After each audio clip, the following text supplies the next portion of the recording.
faces that made my little brain laugh. Mm-hmm. That sounds about right. Going back, this is like you should be a shrink. You know, you just brought up some old things in life. Really had to reevaluate how I felt about it. Mm-hmm. You know, we're learning things. You know who I'm trying to have on the show tonight? AdvancedUAV? AdvancedUAV. I'm looking for his... No. I think I got his contact. Do you? Drag it in. I want to talk to him. Let's get it before he has to go to bed. Times are important here. Race against time. This could be him. I mean, I don't really know how I feel about that whole thing. Like, first, yeah, people shouldn't be being such dicks to him, but also, it's very apparent that he's just doing this on purpose. Dude, let me say this. This man is a hustler at the age of 12. Yeah, for sure. And I admire that. I give him a I'm going to go pass. so far as say this is X-Jaws number 2. Really? I wouldn't say that. I would. All right, how many other 12-year-olds do you know that would get the amount of hate this guy gets and be able to profit on it? Any of them who work for Machinima. No. I mean, there's people who work for Machinima that can't handle hate. There's lots of people that can't handle it. Yeah, but then that's never what been you're tested saying on then is learners it's of not hate so either. much about being able to handle hate, it's just about being shameless enough to elicit it every day. Being shameless is part of being in showbiz. But, you know what I'm upset about? I'm upset my video about Hutch hasn't came out in fucking 4 hours. I know it's a 25-minute long video, but come on, YouTube. Damn, that is too long. Well, I have a big, long history with Hutch. I guess that's true. Oh, yeah, you do. I was going to make a Hutch tribute video, but it seemed like everybody did. And I have some subs asking for a Hutch tribute video, and I have others who haven't said anything who I imagine are, have seen enough of them. Well, mine's not a tribute video. Mine's explaining the Hutch situation video. Like, since Hutch is leaving finally, I'm going to explain the situation in crystal clarity about my relationship with him altogether. I like how you say finally, as though you've been, wringing your hands in a tall, I even say in the video, Hutch quit YouTube years ago. He technically did. I mean, he's been, the forefront of, Machinima and, Sark and Respawn and stuff like that, but he left the Call of Duty community a while ago. And, I don't see, him leaving, Machinima to go work somewhere else as him leaving the Call of Duty community now, whereas he hasn't really been a part of the community for years. Well, he's definitely been part of the gaming community for the past couple of years. Kind of, sort of. I mean, technically, if you wanted to put a definition on it, you're correct. But how many days go by have you heard about Hutch taking some of... How many days have gone by where you've counted on, Hutch taking part of your viewership because he put an amazing video out? Taking part of my viewership? I usually don't think of it that way, but... Well, if somebody puts an amazing video out, their video is going to be the buzz worthy, the buzz note. It's going to be that day is going to be his. Did his audio just improve dramatically for anybody else, or is that just me? Who, Wings? Yeah. Oh, yours did too. It's probably you me. sound a lot better to me. Yeah, you sound a lot clearer. Yeah. All right. Well, that's good. I'm glad things are getting better. Something good happened just now. Who knows? But anyway, carry on. I'm sorry. I just look at it like that. I mean, I basically explained the whole thing that, Hutch might have helped me grow fast as I did back in the day, but he by no means made my channel. That's pretty much what the video is about. Just clearing up things like that. I mean... But this is coming from the guy who once claimed he made my channel, who made Ronaldinho's channel, who made FPS Rush's channel. Yeah. But see, even then, I'm not conceited enough to realize that you wouldn't have made it without me. Yeah, oh, okay. All right, I guess that's all settled. I mean... Yeah, but see, see, there's a difference because people think that without Hutch, I would have been nobody. I would have been, just 10,000 subscribers to the rest of the day. I mean, there was a lot of memorable videos I put out that got me where I am. You don't get 350,000 subscribers by being, the guy who says somebody was a bad sniper. You don't do that. I mean, look at G-Unit for a prime example. G-Unit faked nuke. He's sitting at 350,000 subscribers. That's He quit. Hutch helped me too. Hutch helped me back when I had 10,000 subscribers. Hutch was my last big time dual comp. Like it wasn't actually a dual comp. He let me upload a video on his channel, and coming out of that, a lot of people found my channel and subscribed to me, and it gave me a big boost. I had 10,000 subs at the time, and then from there to I guess about 750,000 was pretty much just me uploading videos. That's how it went. People think that networking is the key to growing a channel, but it's really not. Like, it doesn't hurt, but it's not about networking to me. It's about uploading content that people enjoy on a regular basis. That's the key to it. So yeah, Hutch was helpful. You were helpful. All my friends were helpful at one point or another. But by and large... You're welcome, Woody. Thank you. But by and large, the guys that do well on YouTube are the guys who upload a lot of videos that people like. That's kind of how it went. So, AdvancedUAV, is that you typing? Yeah, I am. AdvancedUAV, can you get a better microphone? I can try, but not now. Now would be preferable. You're on Painkiller already, man. I know you make videos. Like, how do you make videos with is that a mic or like a old tennis shoe, or like what are you talking into right now? Can you take some McDonald's cup holders and put them around your room to lower the echo? I'm just teasing you, man. I think maybe your levels are set too high. Your gain is too high on your mic, and you need to settle that down so you don't blow it out. Probably. Yeah, I don't know if that's something you're used to. All right, I've got some questions for AdvancedUAV. All right, man. So, how are you doing? I'm curious, right? Because there are a lot of people who fuss at you on the internet, and you're 12, man. Are you coping all right? Does it ever get you down? What's the honest truth? What's going on in your heart over there? It kind of gets me down sometimes, seeing all the hate on my channel, and you're putting in time that much to make videos every single day almost sometimes. And getting all the hate kind of gets to me, but it's all right. Yeah, I hear you. It gets to almost everybody, right?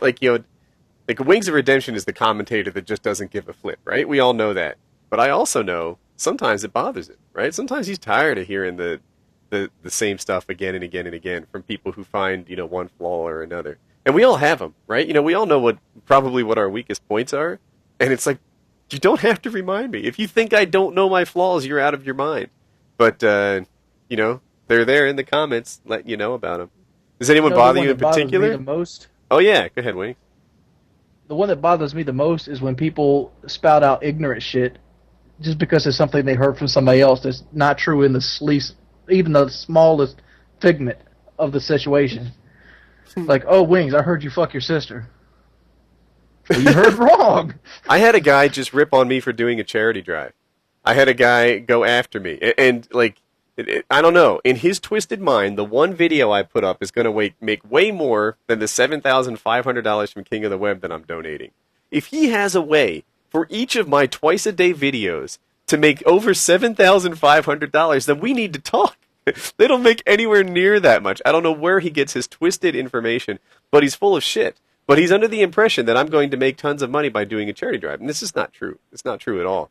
But people will hate on you for anything.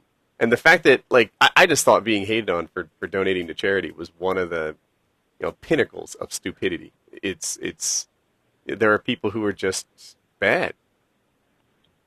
But, I think Painkiller already caught a lot of flack for even getting AdvancedUAV on this week.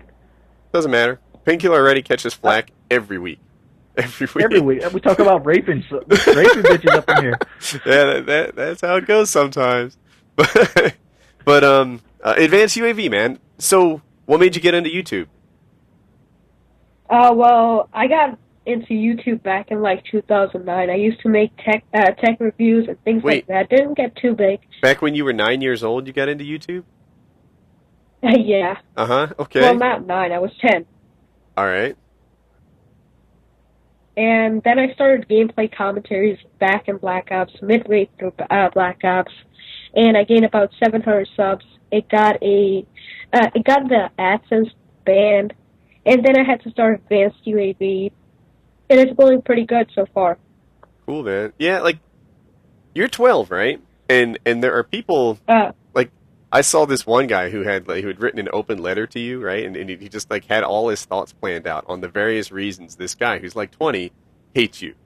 And yeah, he literally like put all of his thoughts down and semi-eloquently stated why he hates a 12-year-old kid. And he says that his mere existence imposes upon him. We're not going to name him, but you know, he's That's like, what yeah, laughing about. I know exactly what he's talking about. right? And he actually led off with like, you know, like people think I start fights, but really they're starting these fights. Their mere existence bothers me, and I have to say something. It's like, you are such an ass. So anyway, he goes on and he just rips, and I thought to myself, like, I finished watching that video, and I thought, man, like, when I was 12, and some of you guys have heard me say this, when I was 12, I was learning to surf, right? That was when I first started surfing. And people didn't tell me, Woody, you suck, man. You're absolutely horrible. You just haven't developed the skills to be a surfer yet. You should quit today. No, what they actually said was, Woody, when you're 17, you're going to be awesome. You know, if you keep surfing like you are now with the same passion and, you know, every day you're out there surfing, sometimes before school, always after school, just on the board constantly learning and learning, by the time you hit your prime, then you're going to be a great surfer. And when I was 17, I was pretty good, right? I was no pro. I was never thinking about being pro or anybody on that level. But I had sponsors. I had sponsors that gave me free surfboards and wetsuits and shoes and clothes and wax and suntan lotion and sunglasses and crap. You know, anytime I wanted something, I'd just pick off the phone and be like, dude, give me your stuff and I'll put a sticker on my board on your behalf. And they would, you know, do it. And I just had to keep writing letters and sending in contest results or whatever. And I was a pretty darn good surfer. I'm Woody, bred to be a money whore at the age of 12. Yeah. But dude, it just seems to me that if somebody's ripping on a 12-year-old, that somebody is pretty freaking twisted. If you know what they should be saying, dude, by the time you're 17, you may have gameplay and commentating skills that are head and shoulders above anybody else on YouTube if you keep it up. You know, you might be the most eloquent speaker that never stumbles on a word, that never says the wrong thing, that thinks this stuff ahead, that comes off as polished as freaking Brian Williams on NBC Nightly or whatever he's on, and with gameplay that makes Ronaldinho blush, right? That could be the you of 17 years old, but instead they're tearing you down at 12, and that's just freaking immoral. I got a question while we're not talking about the tearing down subject.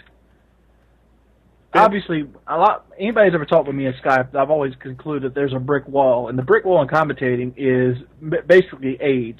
You've noticed most of the people that are very popular nowadays is a little bit older, and it's what Woody was talking about. By the age of 17, you might be at that point. But you starting at age of 12, this is a very time-consuming side hobby. It is. And do you think you're going to hit that wall where you just stop bringing out the things to talk about because you don't have life experiences? I don't know. Maybe, maybe not. I can do, like, what you do, like, do news reports and things like that. Do you mind if I ask, like, are you worried at all about your channel just becoming a place where people just hate on you for no reason? Like, I know that that's what's happening now, but are you worried that it's going to stay like that and that it's never going to go back to you being able to make content that isn't ridiculed, just, you know, like falling into the whole G-Unit cycle, where even if you make good content, let me say this. This is kind of something like me and Hutch. I went through what AdvancedUAV is going through with Hutch. I was getting 4,000 or 5,000 hate messages a day for like 3 months. But eventually, the fact is, if you're putting out good content, you're going to, the people that come into your channel to hate, you can convert them. So don't let that just drag you down. Basically, I'm saying don't pull a G unit and just quit. Yeah. Nobody likes a quitter. Yeah, man. It takes a lot of work, and if you keep the thing you can do the thing you can do the most to a hater is to not give him his way. A hater wants you to quit. Every day you come on, put another video up, you're spitting in that motherfucker's eye, straight up. Shucks, Man, Wings has got some real knowledge in the hate department. Just it's like, yeah, you know what's up. There is no greater person that you could consult with regards to how to handle hate. Right? I think Wings, and heck, maybe even me. Right? Dude, who's more hated? I hate both of you. I don't know. I get never forget Painkiller 67 every day of the fucking week. Oh, I get women are built for rape every day of the week. What else you got? What else I got? I never even saw that. I never understood it. But I saw a comment on my video today that was like, "How can you watch Woody videos? Don't you know he's pro-rape?" What? When did this happen?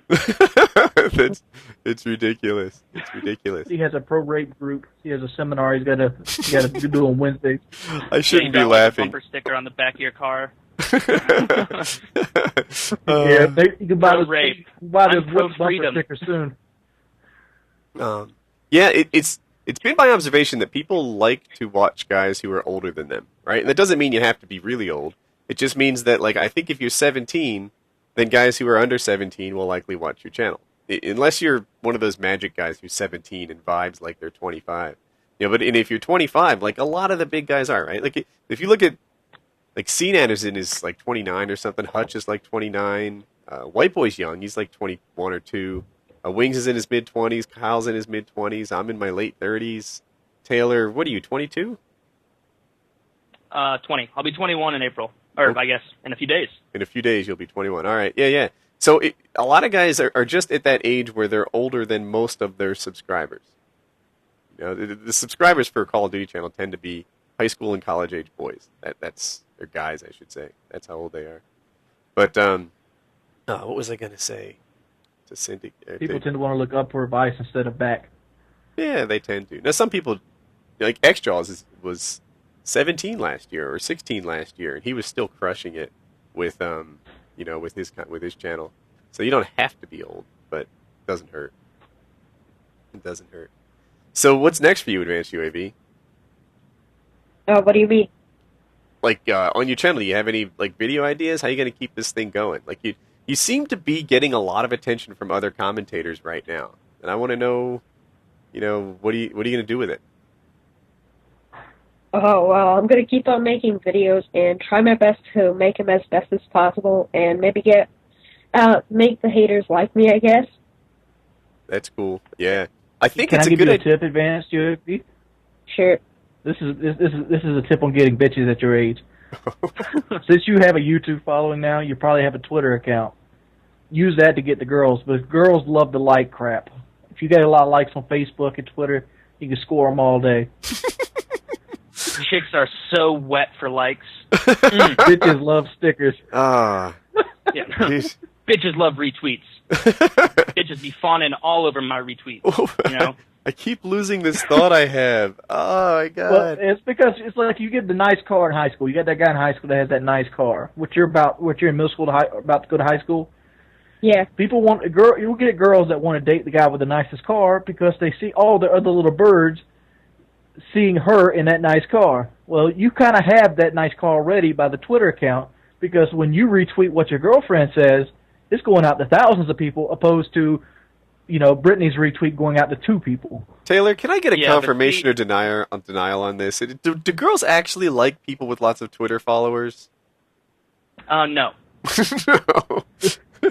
I mean, I guess if I were like Ashton Kutcher or something, I could be like, oh yeah, I'm huge on Twitter, but I have like 20 followers, so it's like big enough that if someone sees it, it's cool. But I'm not going to be getting laid by like, hey, you at the bar, how about I buy you a drink and retweet that funny little quip you just tweeted? Hey, Taylor, I think you're using your game improperly. Instead of like, hey, I'm going to retweet that funny little clip, you're like, look here, you hate that bitch Brittany over there?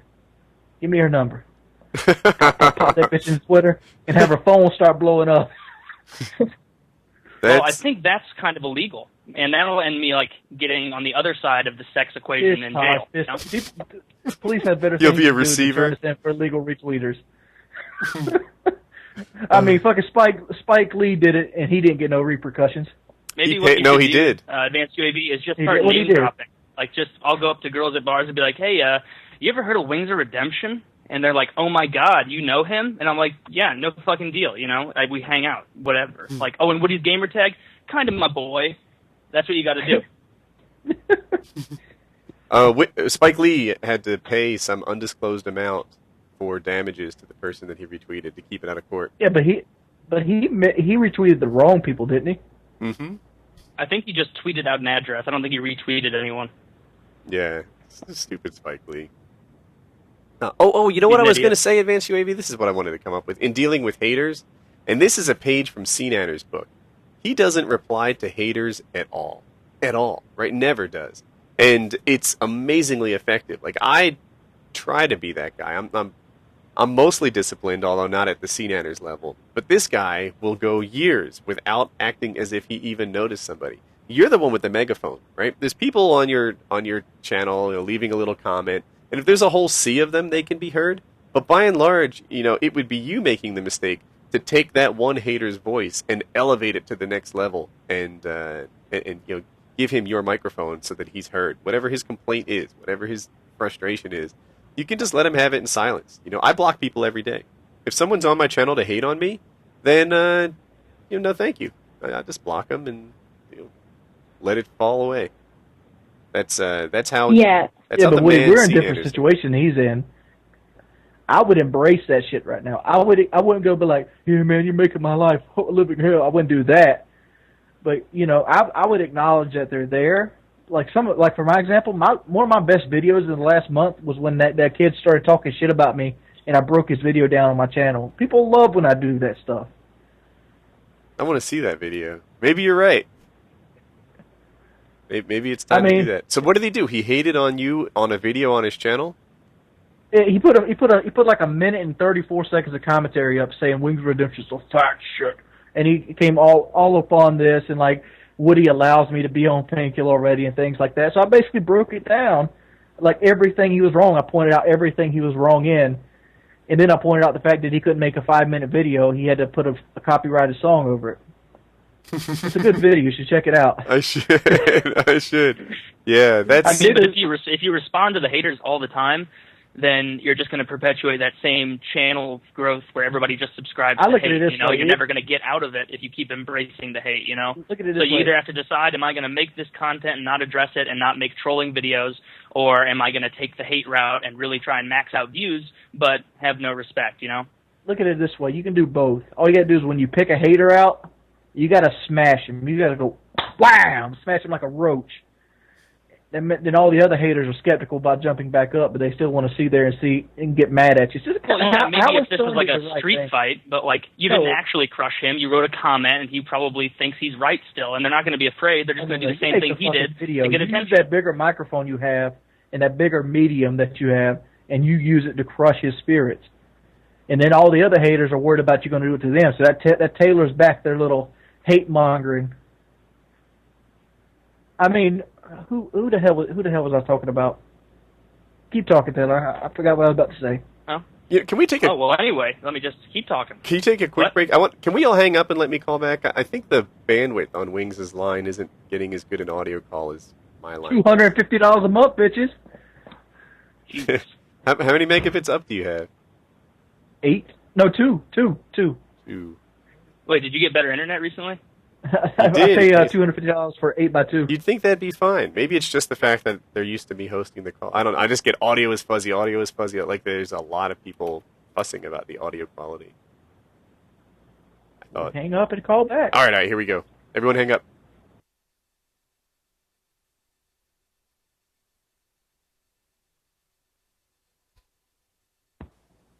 I'm sort of trying to think of who it is that always crushes hate and successfully does it. I just had it in my head. Successfully crushes hate? Yeah, there was somebody I was about to give it as an example of that. If you take a hater and you crush him, it'll kind of curl the herd. Is this like a YouTube commentator, like video game guy, or just a guy on YouTube? Oh, is it a comedian in real life? A British guy, thin, kind of handsome. It might be, yeah. What is his name? Yeah. People heckle him when he does the stand-up comedian routine, and he's kind of a genius at getting them back. I remember there was one time when he was talking about his, some guy was heckling him, and he's like, your mother told me that you would be here and that you would do this. She was talking to me. She said something like this, and he takes like the microphone. He's a bit of a jerk. And he's like, and then the conversation continued, and he's got his hand over here, as if she was taking it from behind. So, they're all happy that the audio is fixed. But yeah, there are comedians out there who just thrive off that stuff. But that's I just want to say, everybody that questions my internet power, realize that I'm struggling to hold a 4-person conversation on Skype. Eat it, bitches. Yeah, I played on your connection. It wasn't that good. It wasn't that good. My connection, I used to complain about it a lot. It was terrible like a year ago. But shucks, Jimmy Carr, that's who I'm thinking of. My chat got it right. Thank you. But yeah, Jimmy Carr is what I was about to think of too. Yeah. But about 6 months ago, I bought new internet. Bought an upgraded line, and now I have nothing to complain about. It could always be better, but it's good. I wish I had a better line. I bought the best line I could possibly afford without taking me to the fucking poorhouse. But these are otherworldly woes. Yeah. It's where you live in the country that it's just they don't offer great internet connections right there. So Taylor, tell us about your love life. We're all curious. Oh, well, that's a comfortable question. A call with a 12-year-old kid. Nothing against AdvancedUAV. Oh yeah. AdvancedUAV, we're gonna have to let you go. Thanks for coming on the show. Okay, thanks for having me up. Thanks, man. All right, that's it. We drop. You guys act like 12-year-olds never underestimate movies and stuff. I bet he's jerking into porn right now. Jesus. Probably not he was right just in the now. Call with us. No. Oh yeah, PKA. Oh yeah. I got 2 monitors here. Who knows what the hell I'm doing on this one right here? I'm not looking at. Woody, Wings, put that flashlight back in man. your mouth. Yeah, Wings, you were the one who was just in favor of having all of us broadcast what we're doing on the screen. If you're like taking mid podcast fapping breaks, that can't happen, man. No. I know Kyle does those. Taylor, I ask you because you've got one of the most interesting sex lives of all the people I know. So share. Oh, you are building me up, sir. I am not. I am but a plebe. You are a legend. You are a legend, right? And sometimes he comes to me with questions, like I don't know. I don't even want to say the questions. I want him to lead with them. There may be something he doesn't want exposed. Okay, there's a girl that I've been with recently, and it's nothing serious. It's just she and I having some fun. That's it.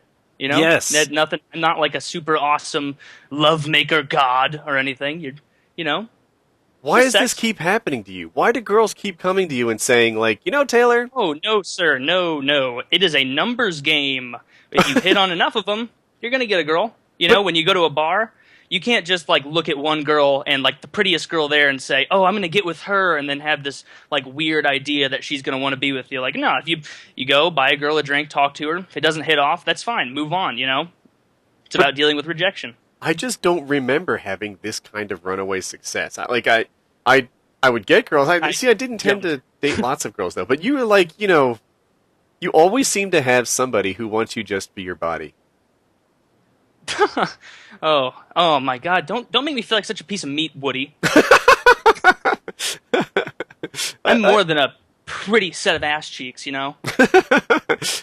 How does this happen? Why do girls keep maybe you're exceptionally really skilled? Are you hung like a horse? Just tell him, Taylor. Just tell him you have magnificent bone structure. Yeah, it's really my cheekbones mainly, but I mean honestly, like I have almost no confidence whatsoever in my looks, and so every time I talk to any girl, I always like must come off that I feel like they're completely out of my league. Like that's just how I feel. Like I really don't. So I guess I really spend a lot of time trying to be funny, like which is kind of lame, but I mean, I don't know. I guess humor is the way to go. But it seems like the end result of this is sleeping on the first date and every subsequent date, and still no sir it's just the stories that you tell are of course the best stories. Taylor, have you ever got a girl to fuck on the first date? Tell us the truth. Yes I know the answer to that one. I have been playing zombies with him when all of a sudden like his performance level drops off because somebody stopped by to perform services on him. That is not true, sir. You liar. And Trevor and I were just hanging out that day. You have no proof. No, dude. We're playing zombies, and suddenly, the level of, like, jokes and banter back and forth drops. He's not getting the kills that he used to. He's not carrying me like he once did. We barely make it through a couple of rounds, and then he's back to himself. And then I come to find out later, somebody was, helping him. And I just don't like that. Yeah, that never you was make I it like. sound weird. I muted my mic, man. Come on. I was never in my college dorm room when some girl was like, Woody, God, I just have to blow you. Like, please allow me this thing for you. I want my. Yeah, I don't think I've ever had complete. a girl worship my penis to the point like she has to like stop out in the middle of the day. It's like, oh, get out of the doctor's office. I got 30 minutes before work. Maybe I can go blow Taylor. You see, that's not how life goes. See, like, that's how I imagine Ryan Gosling wakes up every morning. Like, I imagine every time he steps out onto the street, every single woman just, like, has to hold a pail under their lady parts as they walk by. Like, because there's just... he is one man who every single woman loves. Ryan Gosling? Yeah, I'm sitting there looking up pictures of him. Yeah, I have to see what this guy looks like. I think he was in The Notebook. Oh, I know him, but he's not the guy I think of when I think of, like, the current It guy. I'm looking for... Is it Matthew McConaughey? That is not the current It guy. Wait, isn't Taylor Lautner the new In guy?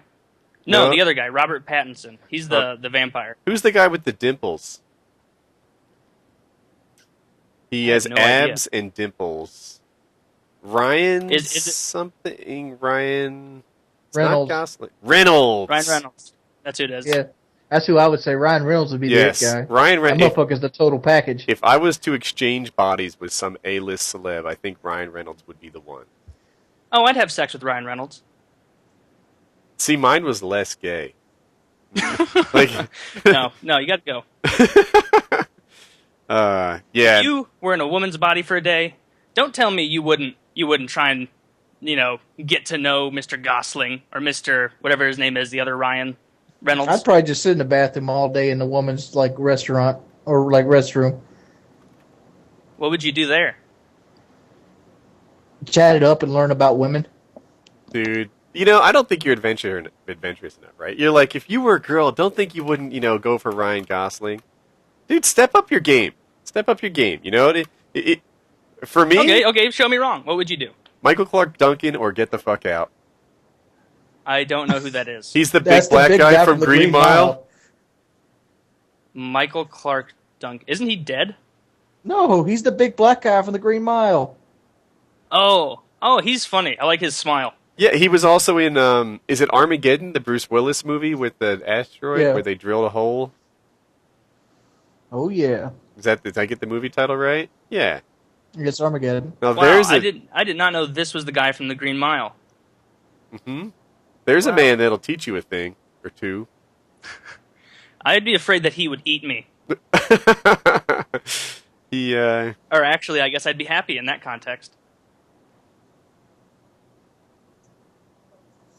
So anyway, tell us your trick. Tell us, is it a lesson? Is it an attitude? Is it a line? Is it something that you can help other guys learn as they enter their college years? How do you get these girls who just want your body? I'm not... Oh. I mean, it's not my body. I'm not a good-looking guy. Like, I'm pretty average. You're good-looking. Like, as far as... Like, it's just taking rejection, Like, when I first started going out... Like, when I first started going and really flirting it up with girls in college for the first time, like, I would get really, really offended and feel shitty when they would show that, like, they were flirting with me and then they didn't want to, like, get to know each other more. And I would take that really personally and be like, wow, I'm such a dick. Nobody likes me. I'm a loser. But then eventually you're just like, wow, you can't just expect things to fall into place. You just have to, Nobody else has a flat tire. Time to kill yourself. Yeah, exactly. You need to think about it and be like, shit happens. You got to move on. So now you are now Taylor just cruises up to a whole herd of birds and be like, "Hey, bitches, who wants to ride in the car?" Yeah. Now, I got Hella's retweets right in here for you. Now I see you rolling into a bar. Like 1% success rate, not a problem. Yeah. I can hit on 100 girls. 100%. So that's the 1% success rate is success. Sorry, we keep talking over each other. Yeah. 50 no's and a yes means yes. Yeah. Well, since we just said AdvancedUAV on, I would like to read this article if we can. Oh, this is a first. Are you going to read an article to us? Well, it's not really a whole article, but it's like 4 or 5 paragraphs. Do you have a link in in the chat? Yeah. Yeah, I can link it.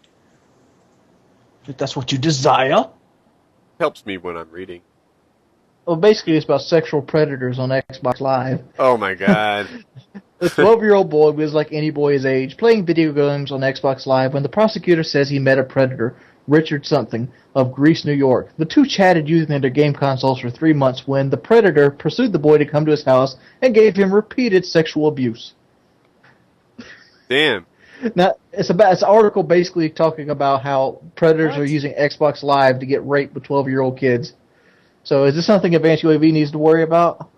Maybe. We have seen dangerous people using gaming platforms to lure unsuspecting children. The level of interaction amongst players is astonishing. It's a really dangerous vehicle for people who would abuse this process. So there's how do they find this kid? Did he give this guy his address or something? By leveraging the online identity information, all registered sex offenders are required to provide. We are able to help potentially in harmful situations. Wow, so Microsoft can help catch these people.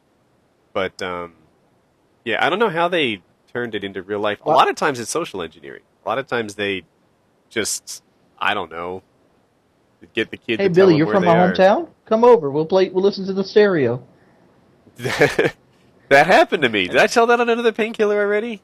Yes, I use stereo. Oh, no. Tell me what is this story? Well, I've told it already. You got lured into a man's home? No, I'll tell it already. So this is like the fast-forward version. I used to go to a video arcade on the boardwalk where I lived. I was maybe 12 or 13, almost every day.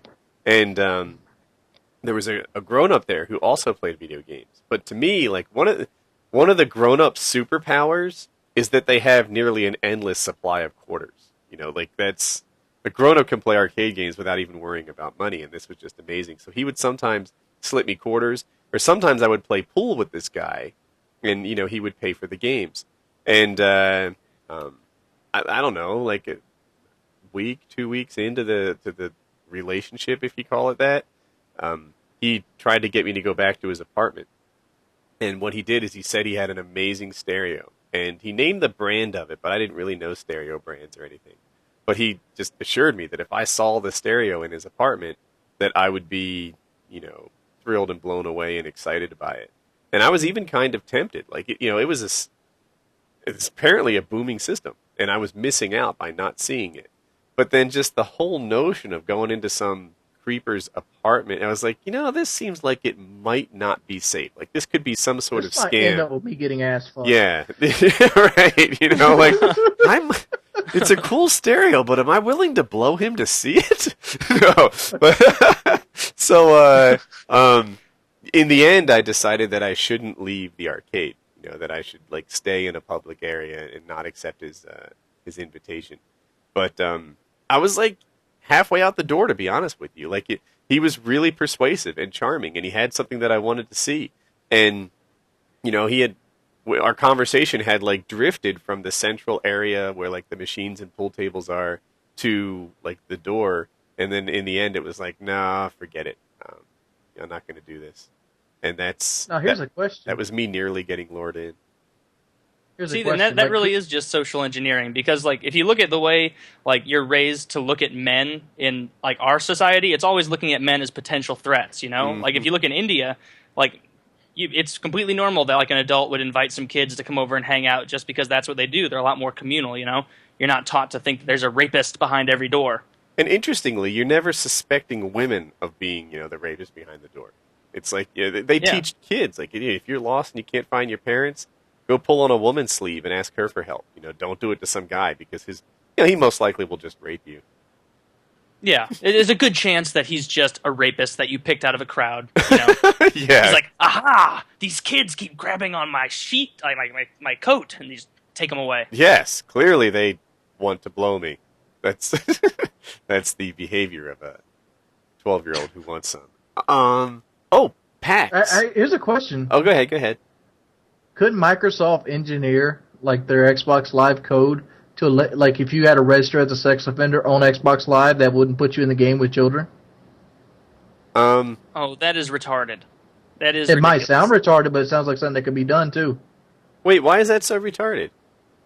I mean, that just seems like a big just convoluted way to solve a problem that really isn't that big, you know? Like, the reason that we hear about a story like this is because it's so weird and so strange that it's newsworthy. Like, how's to say that just because this one case didn't make it on the news, there's 100 other cases that didn't make it onto the news? Because when little white boys and girls get raped because of a video game, everyone in the conservative media would leap on it. If it happened more often, we'd know about it more often. The thing is, like, I don't mind the concept, but the only way I could think of to put it in practice would be to require everybody to really self-identify when they set up for an account, right? You know. Yeah, that's what I don't like. Yeah, like it couldn't that be the same thing as Taylor shouldn't have to give up his social security number so that Microsoft can figure out if he's a sex offender.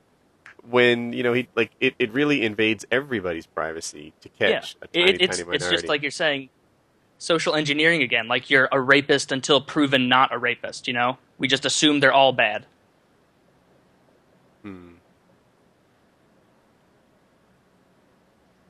What's the age limit for Xbox Live? How old do you have to be? I think 13. That's still kind of young to protect yourself. Like, if it was 16, I'd be like, at 16, I expect you to have the head on your shoulders to keep yourself out of terrible situations. At 13, I expect someone to be on your side to keep you out of this. My first question is, how does a 12-year-old get over to the guy's house? Well, who knows? Did his daddy or mommy drop him off? Is that what the article said, or did he go to... Yeah, no. The kid went to the guy's house. He convinced him to meet him, and he started sexually abusing him. That's not good. That is very much bad behavior. I mean, it seems like he must have been talking to this kid a lot to get him to come over, you know? Like, this must have been a really long, premeditated thing. Not just like how long does it take of being Taylor on to get a girl Xbox Live. to come over? Not like an instance of being on Xbox Live and this guy being like, "You want to get raped?" And he's like, "I'll be right over." No, like, Taylor, it's a numbers game. This guy probably got rejected 100 times, and then he eventually found a 12-year-old boy who wanted some. Oh my God! Oh, you and your pro-rape views. Oh no! Don't even joke. My chat is filled with this "Why did Hutch quit?" thing, and I don't know. I don't think that anybody knows except for probably 6 people, that are closest to Hutch, and I'm not one of them. Hutch hasn't told us anything. I mean, like, is Hutch going to walk into the sunset like Shane? Most likely. Who's Shane? Shane. You never seen Shane? No. Does he have a last name? name? Shane is a cowboy western. Oh. There's a western called Shane. It was probably before my time. It was before your time. It was before my time, too. He basically comes and helps a family out, and he ends up getting shot, and he ends up riding off into the sunset. That's where the whole thing, riding off into the sunset, went into. You don't know if he lived or died. He just rode off, and that's the last you ever heard of Shane. The mysterious writer. Well, I hope we know if he lives or dies. Yeah, my money's on him living. Yep, I'll take that bet. Somebody wrote in my chat, "You want to get raped? I'll be right over." Yeah. So I don't know where he went. I wish him the best, and that's that. I know he took, I guess, a month off from Machinima. Right, that was pretty easy to see. He was not on the channel, and then he came back for 2 weeks, and then he decided that it wasn't for him. So that's where he is. He could be getting a case of the burned outs. Like you do, usually about every 5 years, I want to switch jobs for some reason. That's just something in my blood. What will your next job be? My next job? Hopefully doing what I fucking want. Occupation is to do what I like, but realistically, I figure my next job would be something like an AutoZone or something like that. An AutoZone? Yeah, I'd love to get paid for doing what I want, but there's not much of a market for, like, TV watchers. Yeah. Well, I'm just saying, like, hopefully I can ride this YouTube thing long enough so I can be financially stable. Like, all my bills are paid, so it doesn't really matter what job I do. Go work in AutoZone or whatever. Something I want to do, like mess around with cars. Mm-hmm. Do something like that. I mean, it's by no means the wisest career choice out there, but I haven't really put much thought into it. I've actually looked at branching out a couple times from YouTube, but obviously they failed. Lost a lot of money doing it as well. You talking about the restaurant? Yeah, the restaurant is one of the things I was talking about. And right now I'm just right now I have the tax problem and all this stuff, so I'm trying to get back on my feet. So maybe 6 months down the road, I can look for branching out for another exit plan. Because an exit plan is something we all should be thinking about, because how long can Call of Duty stay popular? Like, I don't think I'm tied to Call of Duty. Are we going to be like the Halo problems? I don't think I'm tied to Call of Duty at all. I think, I'm not tied to Call of Duty, period. Yeah, I'm really not. Skyrim's my biggest live stream success ever. And, recently I did an MS Paint Let's Play. Which I thought was hilarious, but not everybody liked. But yeah, I think I can go switch games, become competent in it, and, switch from there. The big question is... I think I'm in the same position as you, Woody. Yeah. I think more people are than they know. There are only a few people that guys subscribe to really for gameplay. Most people, they subscribe to him because they're oh, I know Jordy. I wonder what Jordy's doing today. I wonder what he has to say. And they check it out.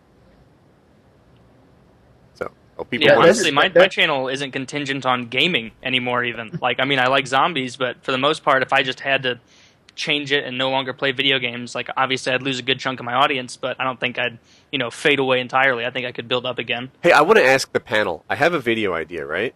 So picture me in a hotel at PAX, right? And then I walk up to an automatic door, and I just wave my arm at it like I'm a Jedi, and the thing parts and I go through. And I say automatic doors make me feel like a Jedi. Is that funny, or will the world explode? That's old. That's played out. I was doing that back in the day in high school. Wings started that shit. No. You could make one, and then Wings could make one and show how you did it wrong. That sounds like? He's the original. What that sounds like, Woody? That would be good, a good end of a video. Yeah, just something to tack on to something. Clip. All right, I think I like that. It can't stand on its own, but it could be perhaps part of a video idea.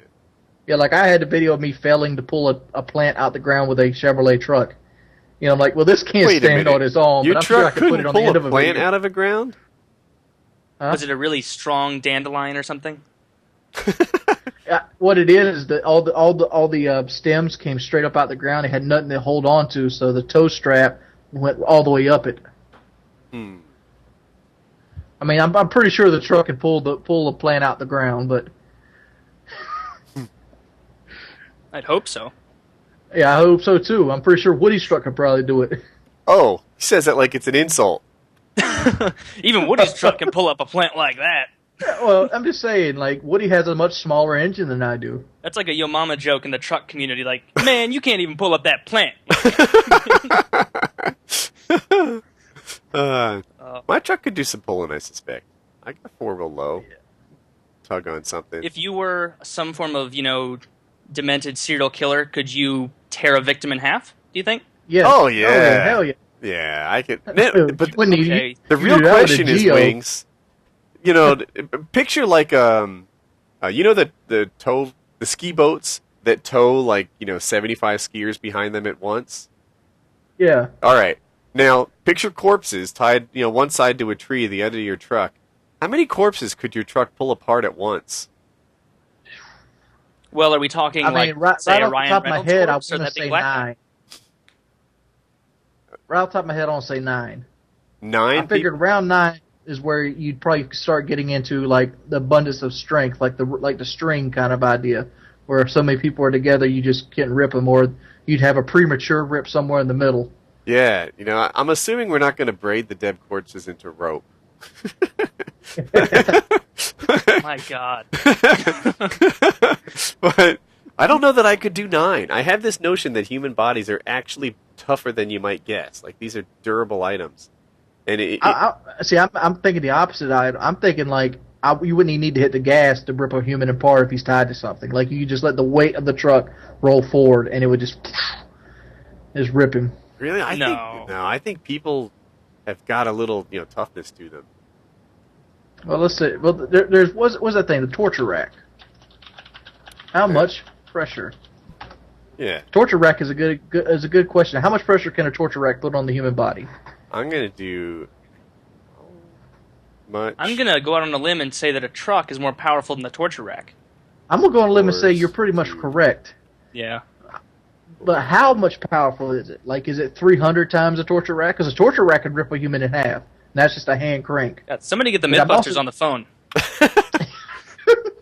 How many corpses can you tear apart with a Ford F-150? You're about to find out in tonight's episode of Mythbusters. Like serial killer edition or whatever.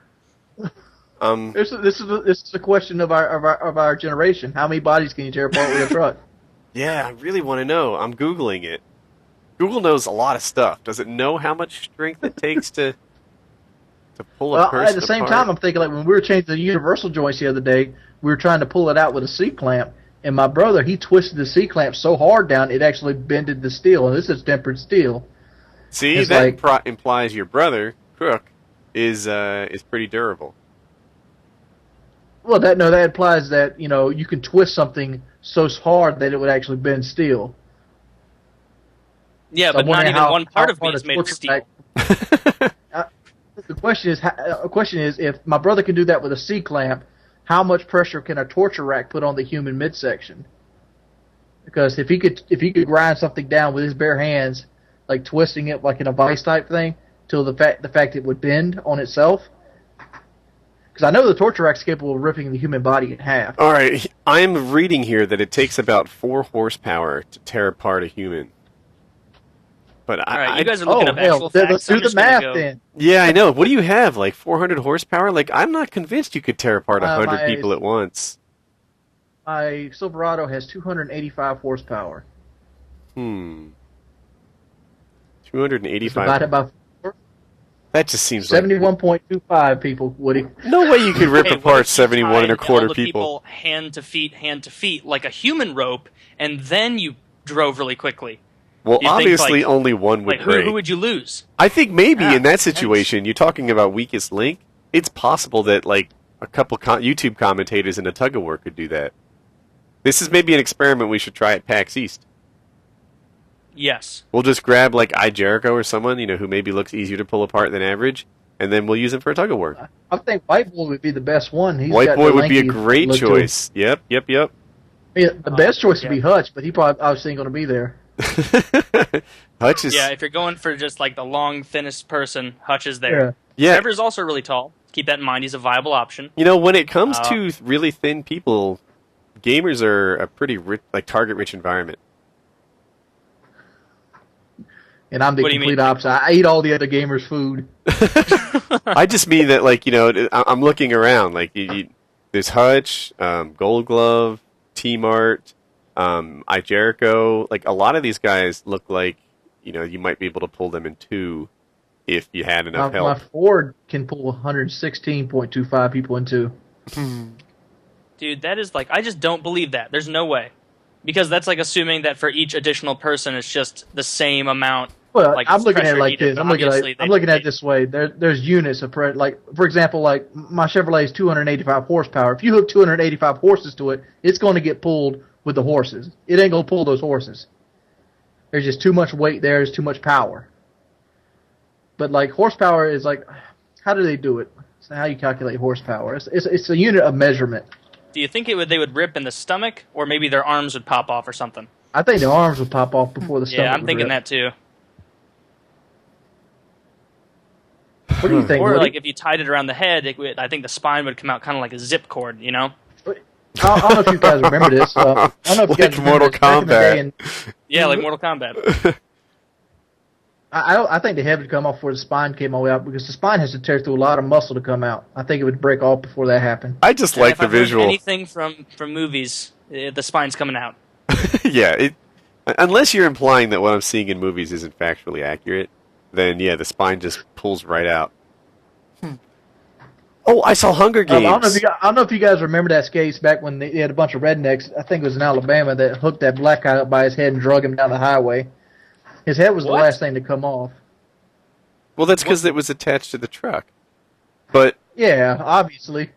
That's like saying, they drug him by his arm. And by the way, I don't condone, I'm not pro dragging people behind trucks, just to be clear, but if they attached me by my arm to a truck and drug me around, and you can't just say dude, his arm was the last thing to come off. I'd like to specify that I am in favor of dragging people behind trucks. I always said that if I had a child and somebody would kill that child, the world better save me from him, because I was going to drag him to the police station behind my truck. That would be and so just turn awesome. myself in. Yeah. So you're all right.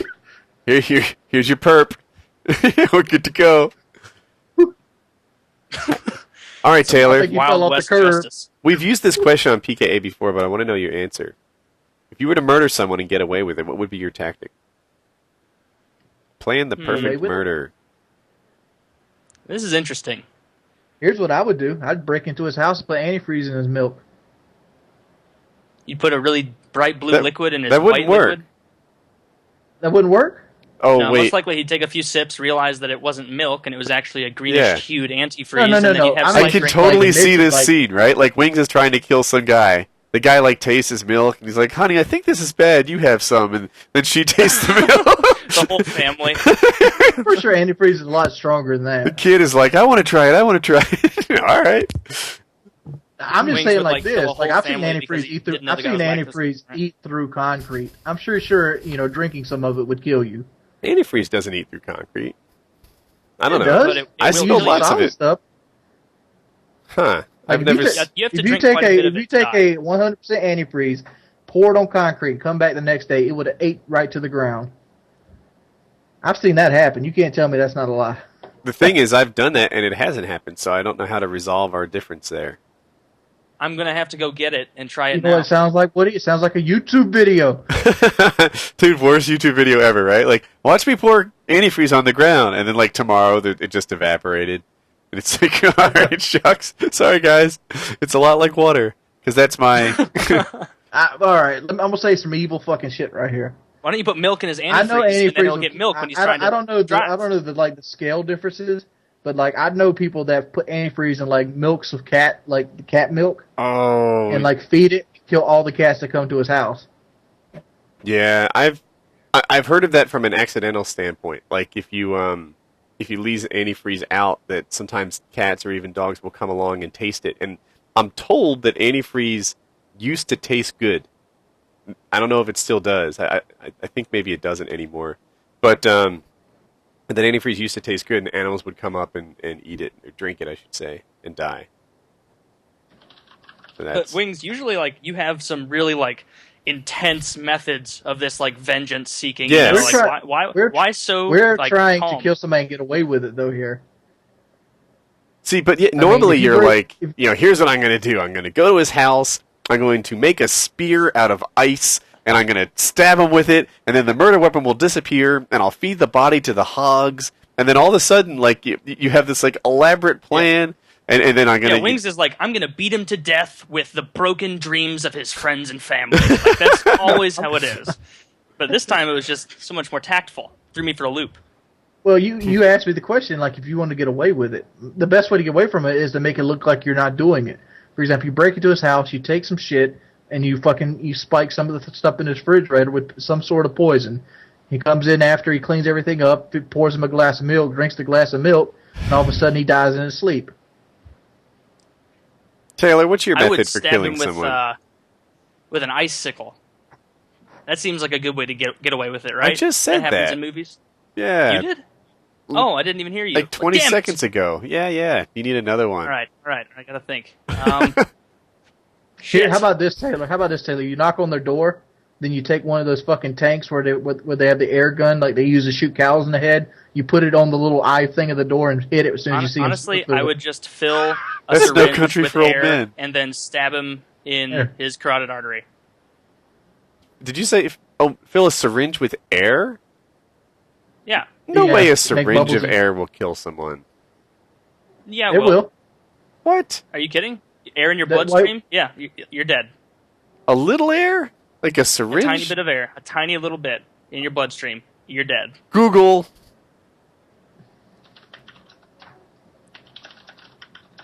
You can hear everybody typing. Yes. It's called air embolism. All right, I have 3 sources. The first source says... It's an air embolism.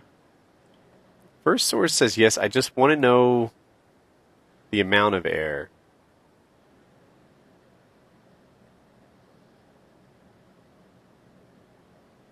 Yeah, it has to be like a large bubble of gas. Which I'm sure that would be enough, because I've seen plenty of movies where people have killed people that way.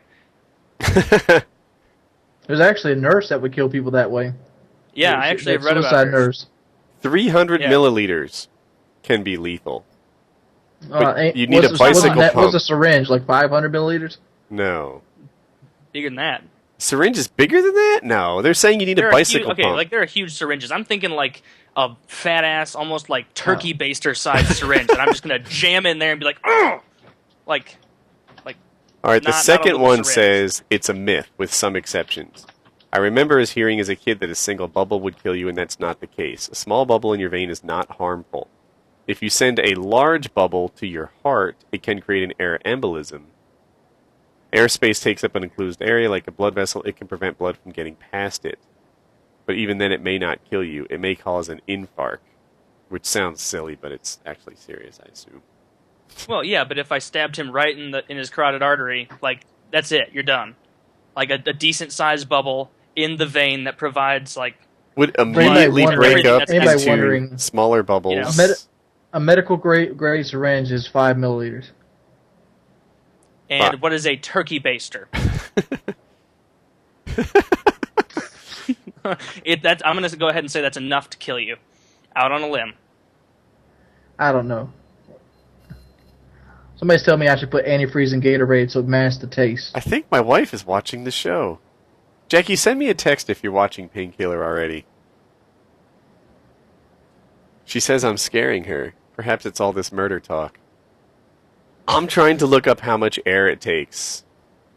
Here's a good question. What could you put in milk that they couldn't taste but would kill them almost instantly? Cyanide, arsenic. I guess cyanide would be the best thing.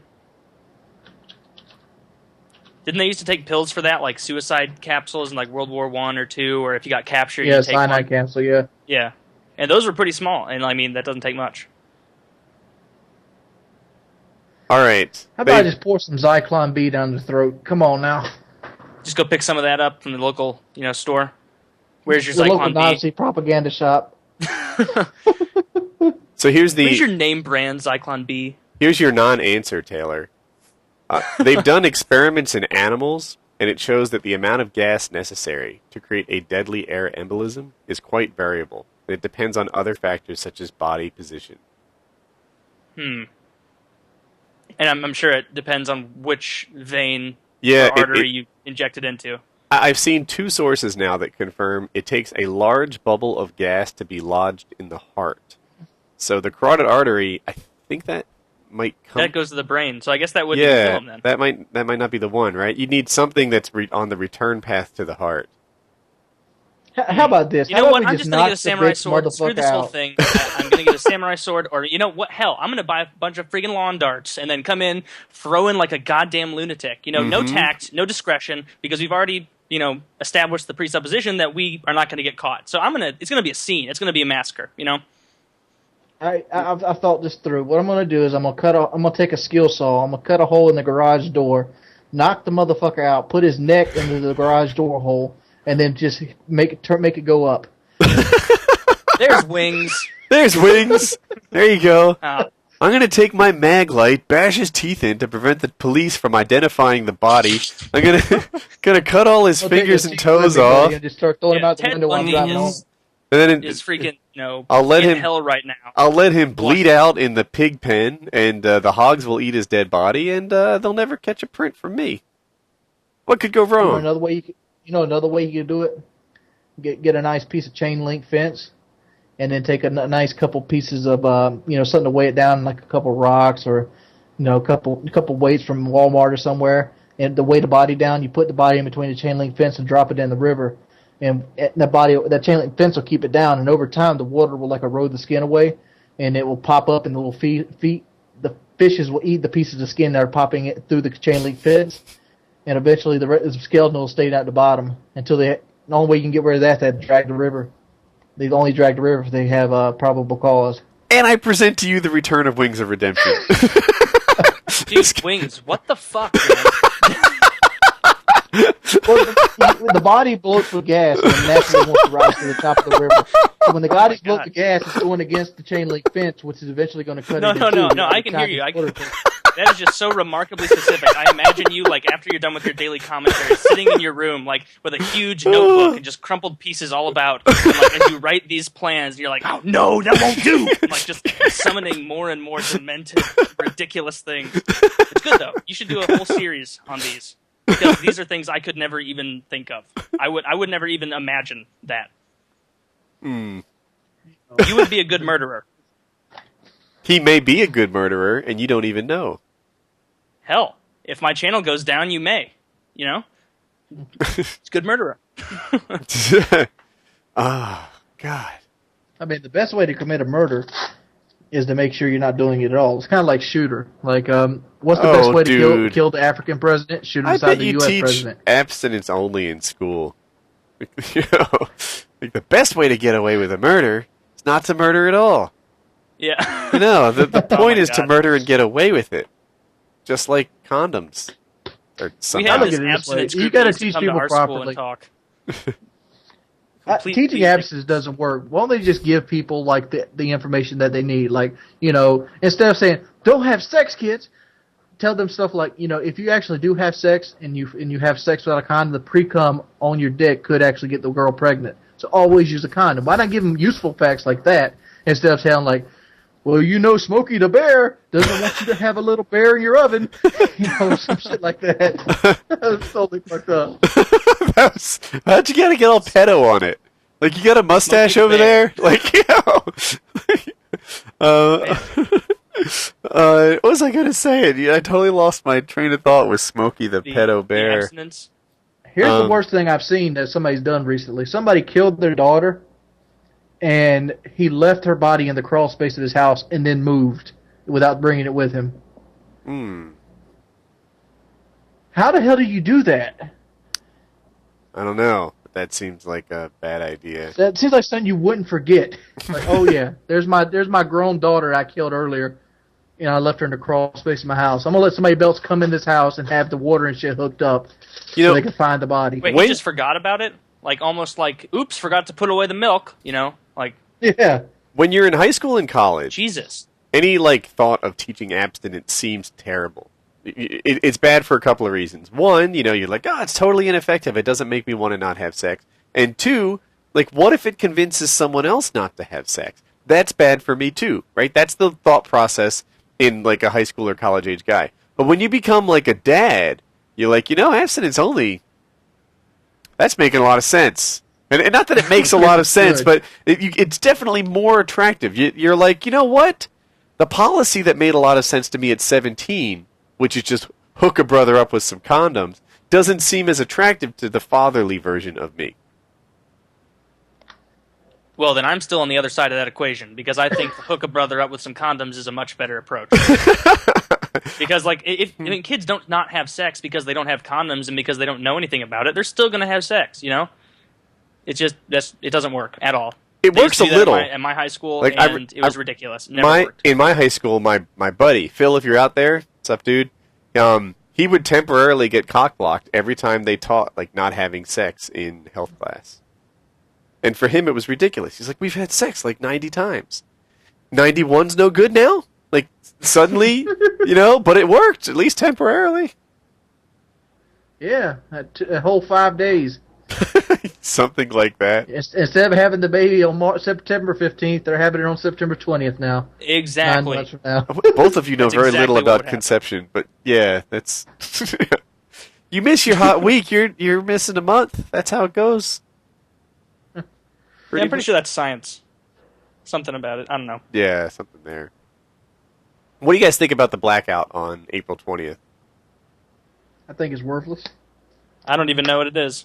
Yeah, people always want to do something that's free to them. Like it's almost like the gas thing. Every year you see when gas gets high, people are like, "Let's not buy gas this day." All they're really going to do is they're going to fill up before or afterward.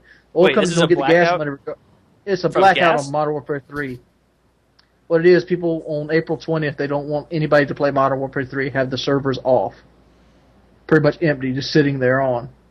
And some reason they think this is going to cause Infinity Ward or Activision to make drastic changes in their scheme of things, when in reality they're losing money regardless if people are on those servers or not. Okay, so I don't want to like get the wrong impression of what this is and like attack a false idea, but basically it's just people not wanting to play Modern Warfare 3 on one day, April 20th, to stick it to Activision. Is that right? Kind of. That's part of it, but I think you're headed down the road of this is ineffective, Activision won't care, etc.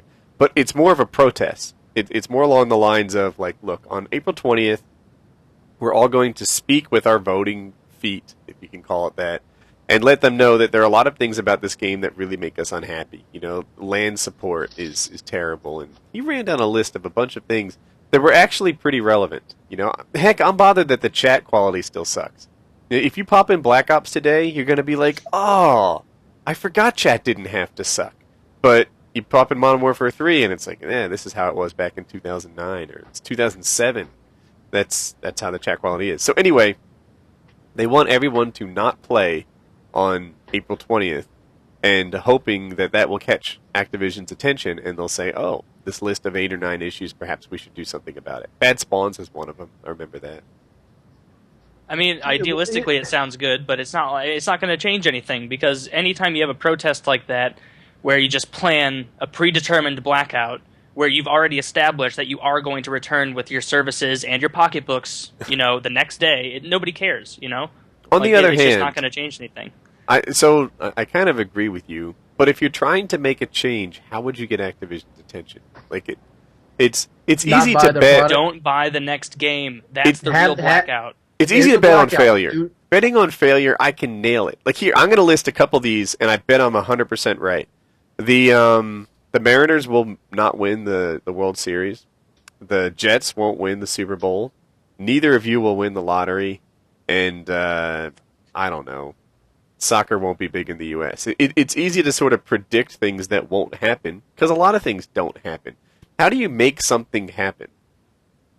What you do is when Black Ops 2 or whatever the next installment is going to be called drops in November, you have people don't buy it for a week.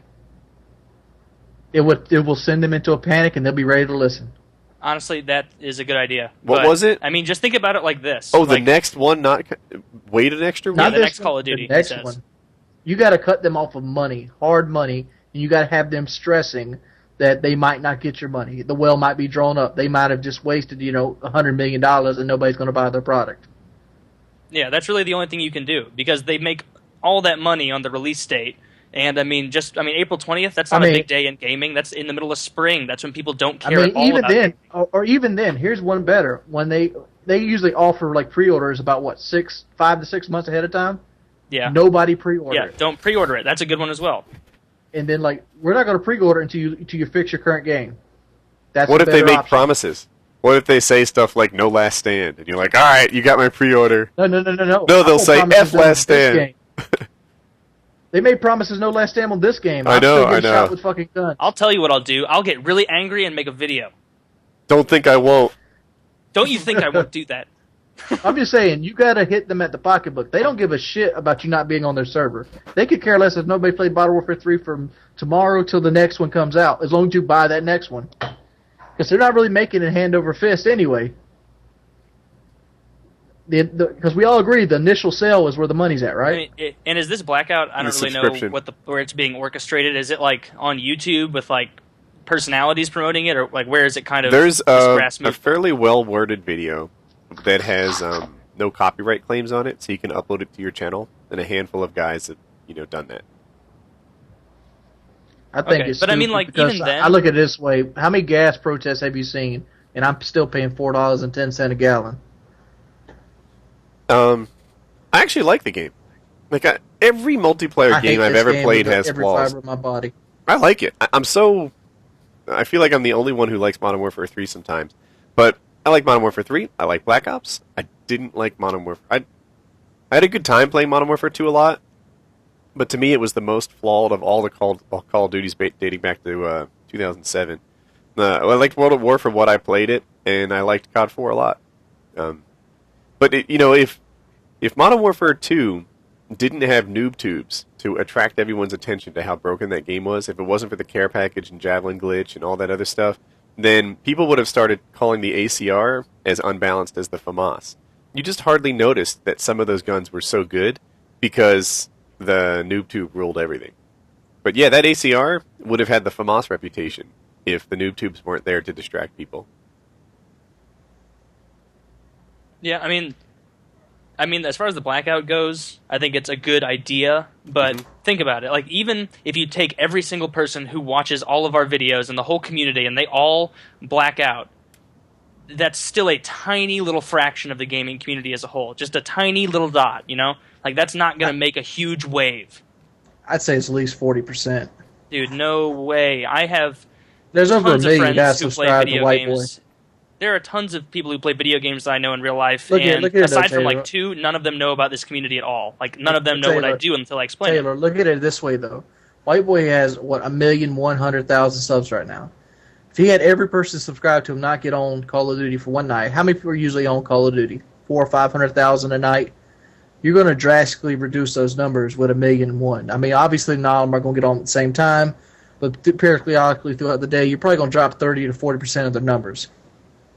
I mean, there's impact there to be had. That's possible, but once again, like you said, that wouldn't change anything because they really don't care if you're not on their servers. You know, that's not the issue. Don't. If you want to black them out, you have to do it where it hurts, the pocketbook. You just don't pre-order, don't buy the game. But you're asking me, like, not only am I going to buy Black Ops, I would pay $200 for Black Ops to get it early. Oh yeah, so would I. But that's because to me, these issues that people dislike, it's not a big deal to me. I'm not that adamant about it. But I mean, for other people, if that's that big a deal to you, go for it, you know? But I hate Modern Warfare 3 with every fiber in my body. I just want to put that out there. Why? I like Infection. I think Infected is a lot of fun. Yeah, it is fun for like 5 games, and then it's like, oh, this again. I like And Infection. the new gun game thing, I that's like cool. the gun game. I like like what's the thing that like Box of Demon guy came up with? All or Nothing. I think that's fun. I'm liking. And I love that they gave out new game types.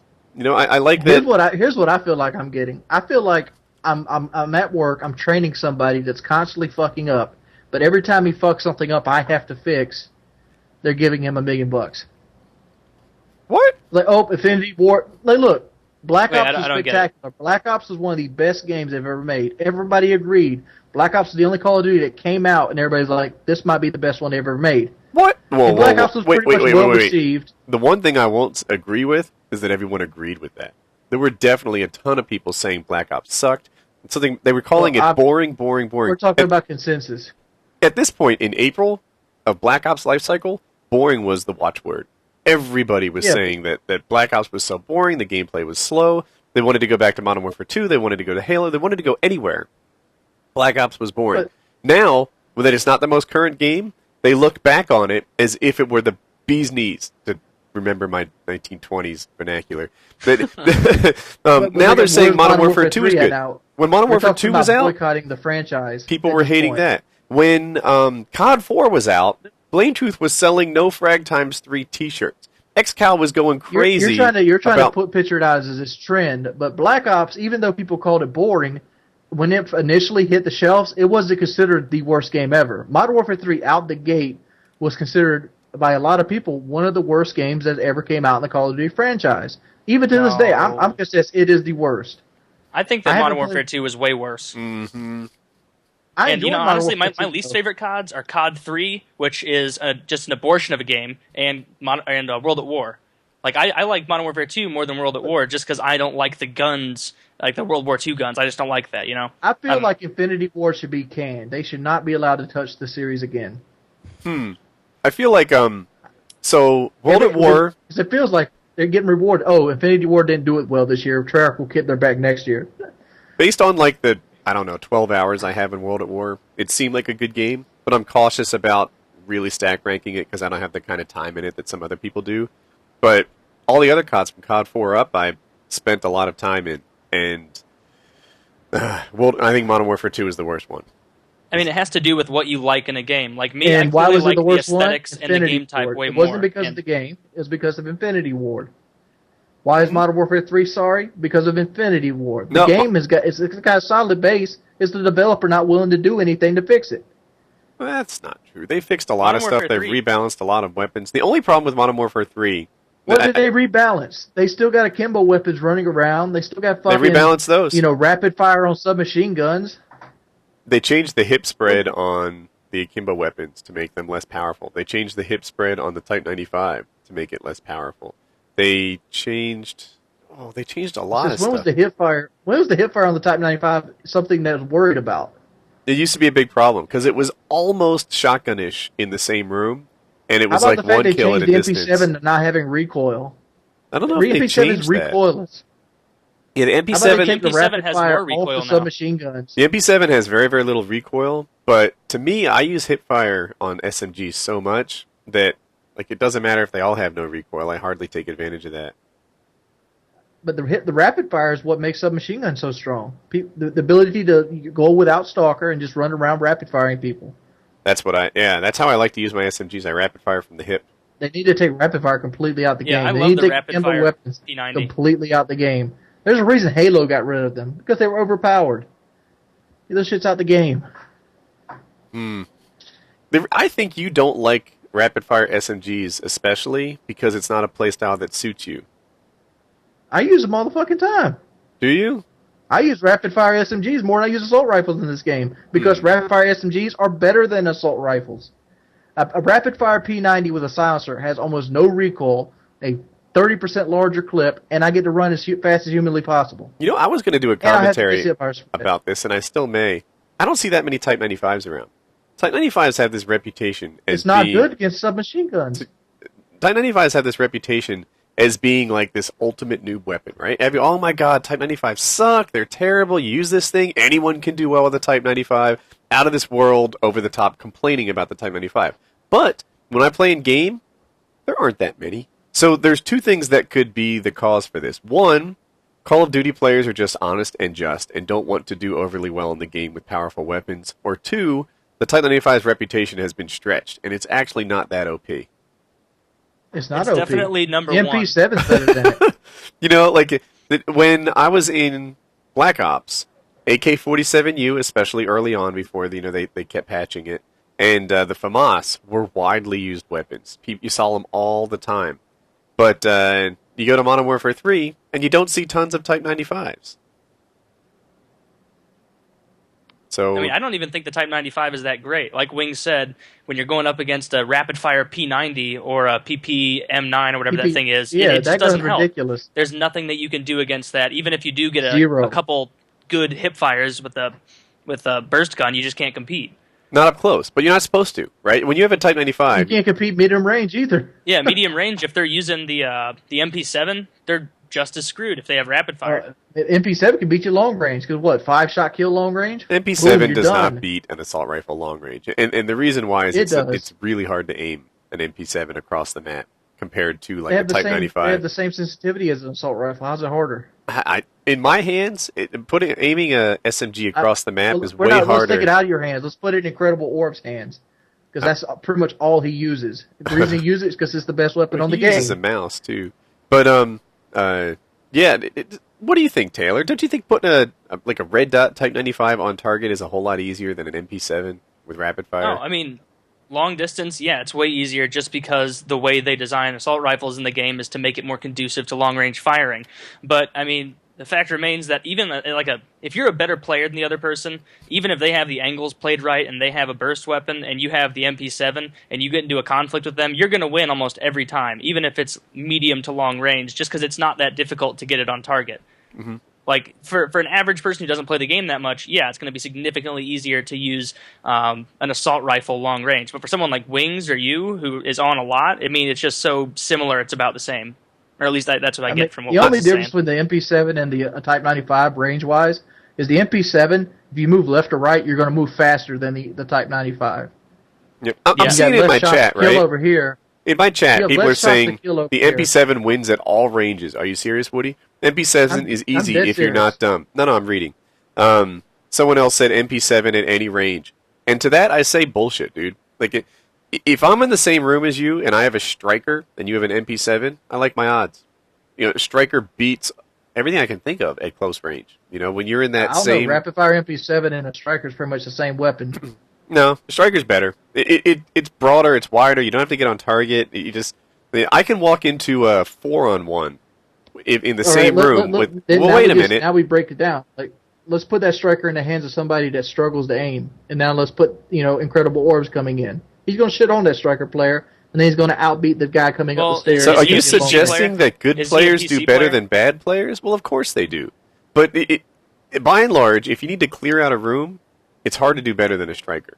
If you get in that same room with a bunch of people, you can get all 4 of those guys. If I see 4 people bunched up coming to me at the loading dock on Dome, where the ship crates are and stuff, if I see 4 people in that little room at that spawn point, that striker's going to clear out all 4 at least half the time, which is fantastic. Whereas with an MP7, you got to kind of one at a time. Pick that guy. You're going to be lucky to get to number 4 before you run out of bullets, before they get you. Oh, so, yeah, a striker is like a free-for-all winning machine. Up close. Because it is just perfect for it. Yeah, up close. You're right. Free-for-all, you get a lot of close quarters battles because everyone on the other team is a... spawning right beside you. No, because everyone on the other team is on the enemy team, I mean to say. You think of it as like, oh, there's only 8 people in there. Yeah, well, there's like 7 guys on the other team. It's a lot of people. But anyway, and then like you said, they spawn right beside you. But yeah. So people act like the MP7 is the best at every range, everything, No. If it's across the map, in my hands, Type 95 is probably the best thing around. We're talking about overall. Like, in my opinion, MP7 is the most overpowered gun to ever grace the Call of Duty. But there is no overall. There's playstyles. MP40. Right? There is overall. Like, if you want a weapon that you're going to destroy face with, close range, medium range, long range, the MP7 is that weapon. Wings. You played World at War. You have to admit the MP40 is the worst gun to ever grace COD. No. MP7. The MP40 had a downside. MP40 had horrible amounts of recoil. People got over it by hipfire. From any distance? 3 bullet if you use Jug? I'm with Taylor there, but I still disagree with him. With stopping power 3 with Jug. Any distance. But the fact is, if I had a Gewehr and I ran into an MP40 medium range, I would beat him 8 out of 10 times. I would rather you have a... there is no worse gun than the Gewehr. The Gewehr sucks ass. Like, I can convince you that you are much better at that game than me. But if I like the Gewehr. If I were playing against you at the MP40, I would obliterate you most likely, just because it's an easy game with that gun. Taylor, there is no situation on this earth in which you would beat Wings. God damn it! No. I'm just saying. No, Here's the thing, right? I agree. The MP40 is one of the most OP weapons in the history of Call of Duty. However, Danger Close Noob Tube is the most OP weapon ever in Call of Duty history. Yes, it is. I was talking more about just guns like that, just ready-made. I'm still going to sit here and say the MP7 is worse than the MP40 because I played World at War, unlike a lot of people. A lot of people went back to Call of Duty 4. I played World at War, and the MP40 didn't bother me one bit because I would beat like an amateur MP40 user every time. If the guy was like really top of the tier player, he's annoying with it. But if it's just if it's Mr. 1.5 KD, I play the game on the weekend using the MP40, he's not going to beat me with my Gewehr. Here's why I think the weapon balance in Modern Warfare 3 is not that bad. When you look at the guns in the lobby, you see a lot of them. I see people using shotguns. I see people using assault rifles. I see people using the PP90, the MP7. I see them using the, what's the other good SMG? PP90, the MP7, and there's another good SMG. But I like the P90. The P90 is pretty good. I don't see it a ton, but the P90 is certainly a good weapon. In every lobby, I see a lot of different guns, and I see people complain that every single one of them is OP. If you go to like Black Ops, you saw like 3 guns in the entire lobby. It was the FAMAS, the AK-74U, and you didn't get the same kind of variety in guns. Heck, I walk into different maps, and I'm like, I think I'll play SMG on this one this time. I think I'll play Assault on this one this time. I think I'll play Shoddy on this one. And I feel like I have options. Like I have different playstyles I can employ and navigate the map in a different way based on which gun I'm using. Modern Warfare 3, I think, is more balanced than people give it credit for. Now, I'll admit there are probably 6 or 8 guns that are better than the other 20. But in other Call of Duties, it's like, MP40 or GTFO, Noob Tube or GTFO, ACR or go away. I don't know. It just seems like there's a lot of different guns being used in Modern Warfare 3 lobbies. It's not everyone running around with just the Type 95, which they imply is so OP it had to be taken out of MLG. Do you ever see people with light machine guns, ever? Because I don't. It's pretty rare. What happened is Trevor made a video about it, and then it actually notably increase the popularity of them. I started using it. It turns out a thermal. Oh, someone help me with the name. I can't remember. It's an LMG. L86 LSW. That's the one. Can you say it slower? L86 LSW. Okay. If you put a grip and a thermal scope on that, all the bullets go in the same hole. And just remember this, Woody. Light squad weapon, LSW. Okay. Wait, it's the first one? It's the first one, yeah. I have no kills for any of these. It takes a while to earn the thermal scope. It's one of the last things you open, so it's kind of like getting damage and range on a shotgun where you have to suffer through it. But once you get a thermal scope for that weapon, all the bullets go in the same hole, and you can actually compete with it. You know, it's a decent gun. You know, I don't think it's a rapid fire PP90, which is probably one of my best guns. But it's because it's one of the best guns on the game. Yeah, like a rapid fire PP90 is like one of, I think, 6 guns that you could argue are really powerful. You know, if I run around with a striker, you'd be pissed every time I get a kill. How about a CM901? Like, what does that stand up against? I just got a Moab with one. I like that gun. You might like the gun, but but if you go run up against an MP7, you're done. If you run up against a PP90 rapid fire, you're done. Yeah. It's fun. Like, I mean, you just curtain call. I got a Moab, and I've only had one. I don't typically go for them. And I like that so I started off with a silenced PP90, but like 5 kills into that life, I didn't have scavenger, so I had to pick up a CM901 off the ground. And then I got like my next 20 kills with the CM901. And I think it's cool that like that's the gun that I finally got my Moab virginity robbed with. If that makes any sense. I don't know. But that was a good Moab, I just saw it. Oh, did you catch that? Yeah, I thought it was I thought it was pretty legit. You know, I was sitting there like holding down CDOM a lot of the time. I wasn't like camping, waiting for people to walk by or anything like that. That's not how it went. I navigated the entire map during the course of it. Yeah, I liked when you specified about how like some people are always like, I play the objective and I get Moabs all the time. It's like, you don't play the objective in real life then, because you're not laying on B and you're not, you know, throwing claymores in high traffic areas, like really fighting for ground. You just sit back and kind of pick people off and then throw an airstrike and say, I'm playing for the team. Like, no, you idiot, you're not. Yeah, and I don't mean it to be a negative thing, but that's like, check out my live stream, right? I'm like insta-sprinting for the flag that's most hotly competed for the moment I spawn every single time. That's like, I instantly come to life and I'm there. I'm nading B or whatever, and it's dangerous. You know, you die in it. And that's how I play. Just do what I do. Just grab 5 of the best players you can get and just never have to worry about the flags. That's a good strategy.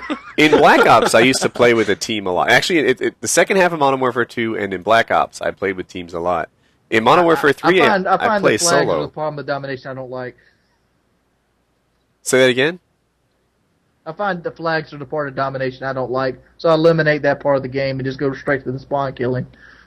See? Yeah, I like how Wings plays every time like that. He's like, hey, I need people to do everything for me and don't get too many kills. That's Wings, it. we once had a thing. You were going to do like a road to more defense than Woody, and you just quit on that. You're like, forget it. I don't want to. Well, I quit playing the game. I haven't played the game in about a month now. Oh, okay. I ran out of gameplay. I'm like, well, I got to play now, or I'll just ask for gameplay. You haven't played Modern Warfare 3 in a month? In a month. Wow. I was going to live stream it tonight. I actually had a Facebook post that like didn't work somehow. I posted up like, hey, everyone's missing from PKA. I'll just live stream Modern Warfare 3 tonight. But instead, we have PKA. What are you gonna do? But well, what games have you been playing, Wings? Like Skyrim? I've been playing Battlefield 3 on PC. Dude, you know what you should play? MS Paint. It's freaking awesome. Takes a while to get as good as me. You didn't happen to catch my video, did you? I just prestiged. I could draw circles and I could draw X's and stuff, and like if they're like one of the little triangle figures that like make it bigger for me, I could do those as well. Triangles are OP, noob. Any shape that's not a circle is for fags. Did you catch my MS Paint video? Yes. Oh, I did a Let's Play of MS Paint on the like I said I was going to get into PC gaming, and I drew a naked chick with like big boobs, and then I wrote Moab across it. I'm spitting on myself. I couldn't even do that. You're way ahead of my MS Paint skills. If you saw it, like something about like the last whatever, like 45 seconds of the video, when the girl's finished and she's all like, arms out with boobs showing, it cracked me up. You should have brought Jackie in as if she gave it the thumbs up. Oh man, if she came in and like matched the pose, like that would have been perfect. For one of your videos, you should get that blown up and laminated, and then sign it, and just have it like framed behind you as you're doing a vlog. Yeah, and don't mention it, like, don't say signed. anything. Just have it blown up, and like you can have your name written in like a really fancy artist cursive in the corner. God, they look good. A nice mahogany frame. The big titted yellow Simpsons colored woman. That would be perfect. I want I'd that. buy that. Like, I'm looking behind me right now on this screen. I'm like, man, is there a spot where I can fit in a big titted Simpsons character with horrible hair? Oh yeah, and then just Moab emblazoned across the front. The video's recent. It was this week. If you guys, I see some people in the chat like, when did he put it up and stuff like that. It was probably, what's today? Thursday. It was probably Monday or Tuesday. But yeah, MS Paint Let's Play. I was thinking of doing a calculator Let's Play, but I think the idea might be a little played out. Like, I think I need to play an actual boob and stuff in there and like hell. Yeah, what is it? Like, Dolly Parton's 59 years old. Her boobs are too big. Do you know the whole thing? Yeah. So she took, like, 5 pills a day times 10 weeks, and then, she ends up boobless. You turn it upside down. That would be funny. All these kids and their newfangled calculators don't get it. Yeah. Oh, is there a way to record, like, iPhone games? Like, I've been wanting to do Mail Monday over Temple Run forever. Like, is there a way to do that? Get you a nice camera and a tripod and I don't know. go hard 8 style. Have to figure it out. What was I going to say? Oh, people want to talk about Hunger Games. Wings, I didn't catch your review of the movie. What did you think? Well, let me go ahead and throw a disclaimer out here. I have no way or shape read the books, nor do I care to read the books, and I feel like in my world that a movie based on a book should stand on its own 2 feet. I should not have to read the book to understand anything in the movie. With that being said, I felt like the movie was rushed. It's about a 3-hour movie, and they just had a lot of content they tried to get on the screen at one time, and they didn't thoroughly explain a lot of the story. It's PG-13, so you have 24 people going in there, and you expect, I'm going to see a lot of dead kids in this movie. You don't see a lot of dead kids. You see like 6 on-screen deaths, and they don't explain a lot of the story, and they don't really kind of explain a lot of the things such as the sponsorship or how the... Yeah. Let me interject. I'm going to go ahead and say that I thought that the amount of child death was pretty acceptable. Like, that's not my biggest thing about it, though. I really like the movie. I mean, I agree with Wings that there weren't enough dead children in the film. Wings is sitting there like everybody else is like crying when that poor little girl dies, and Wings is like, "This is bullshit. She's the first one. Like, where are the rest of these kids?" Like, dude, like honestly, if Wings were in that game, like it wouldn't even end. Like these kids would be so scarred, they would just be found like rocking back and forth, just horrified. And Wings is like, "All right, they all forfeited. Like they're done." Yeah, that's funny. Wings' movie review leads off with like a lack of dead children. But please carry on, Wings. So there were 24 kids. You only saw a couple of them die. And they have this relationship between Peter and Katniss that seems to be played on. Like you kind of even see it in the movie. Like for example, Katniss Peter presents Katniss with like he loves her and this kind of thing as an angle. So Peter automatically comes out with him like falling in love with him, like because he loved Candace and he actually deeply does, and he's using it as a gimmick to begin with. And then Katniss kind of goes along with it during the film, even though she has her own little sweetheart over there in Sector 12 or whatever it is. And sounds that like you got part it all. of the movie, huh? It sounds like you let off saying I had a hard time following it, but it sounds like you followed it expertly. I did follow it as expertly as I could. I try to pay attention to details in movies to do an effective movie review. Mm-hmm. But it just seems like it was so rushed. Like at the end of the movie, it just went to black. And seeing like after the movie, I went and looked it up, and there's going to be a second movie, but they did not hint at a second movie at all. They kind of left it with Peter and Candace being like king and queen. Honestly, I like the premise because like it's just cool when you see people like hurtled into a situation where it's either do or die. But I know that it was difficult to understand at parts. I didn't read the book either, but as a whole, I enjoyed the movie just because I think it did a good job of like conveying a message and showing like, really good character development. I also felt like the Hunger Games was rigged. Like even the little Spartan kid at the end, even said like he had lost it and he didn't realize it till now. Like the fact is, the game, surviving wasn't part of the actual game. The game was how good a dick you could suck. If you could get the people to like you, they would make you win regardless. Yeah, Wings, it sounds like you like know exactly because you remember the black kid who was like one of the finalists. Yeah, he just gets killed by the damn dog they just summoned some dogs to kill him, and that was all they did. They didn't give him a free chance. They didn't let him try. They just orchestrated their own little scheme to make it. It's like WWE, except you don't make a lot of money. Whoever puts on the best story wins. Yep. The Spartans, they teamed up and started beating everybody up, so obviously they're the bad guys. The underdogs are getting cheered for, so yeah, the underdogs get to win. It wasn't about a personal skill, and like, where was the survival part of it? So, there was one girl. Why didn't they burn that fucking tree she climbed up of? I agree with that. Like, that would have been a good tactic. Like, burning trees is actually really hard. Something, and then even if they didn't want to burn the tree, Woody, they had a bow and arrow. They could have just shot up in the air until they finally got her. It's like not like she was going anywhere. I need to interject here about their stupid bow. Like they shot 2 arrows from directly under the tree at the worst conceivable angle at this girl who has no route of escape whatsoever. And instead of like someone saying, "Hey, why don't you take 10 steps backward and then shoot her in the back of the neck?" Everybody's like, "Nah, we'll just wait." They didn't even put a person to like stay awake to see if she climbs down the tree at night and runs away. Yeah, they all go to sleep. I can't be the only person who saw all those people sleeping, and I was like, all right, if I were in that group, I would be awake right now, cutting everyone's throat. Yeah, like who's not going to do that? Like you trust these people that are destined to kill you, knowing only one person can walk out of here to sleep beside them? All right. I need to jump in because I love the movie, and I feel like I'm the only one. No, I loved it. Yeah, I thought the movie was great, and here's where I'm coming from. I didn't read the book. But I did have my daughter next to me, and she read the book. So if I had any questions, then, I didn't even need any questions. Every time anything wasn't perfectly in line with the book, she wanted to volunteer. So, you know how book readers are, right? You know these people? No, that's not right! In the book, they knew on the train that this or that happened, and you're like, really? That is a really insignificant detail that for you means the world.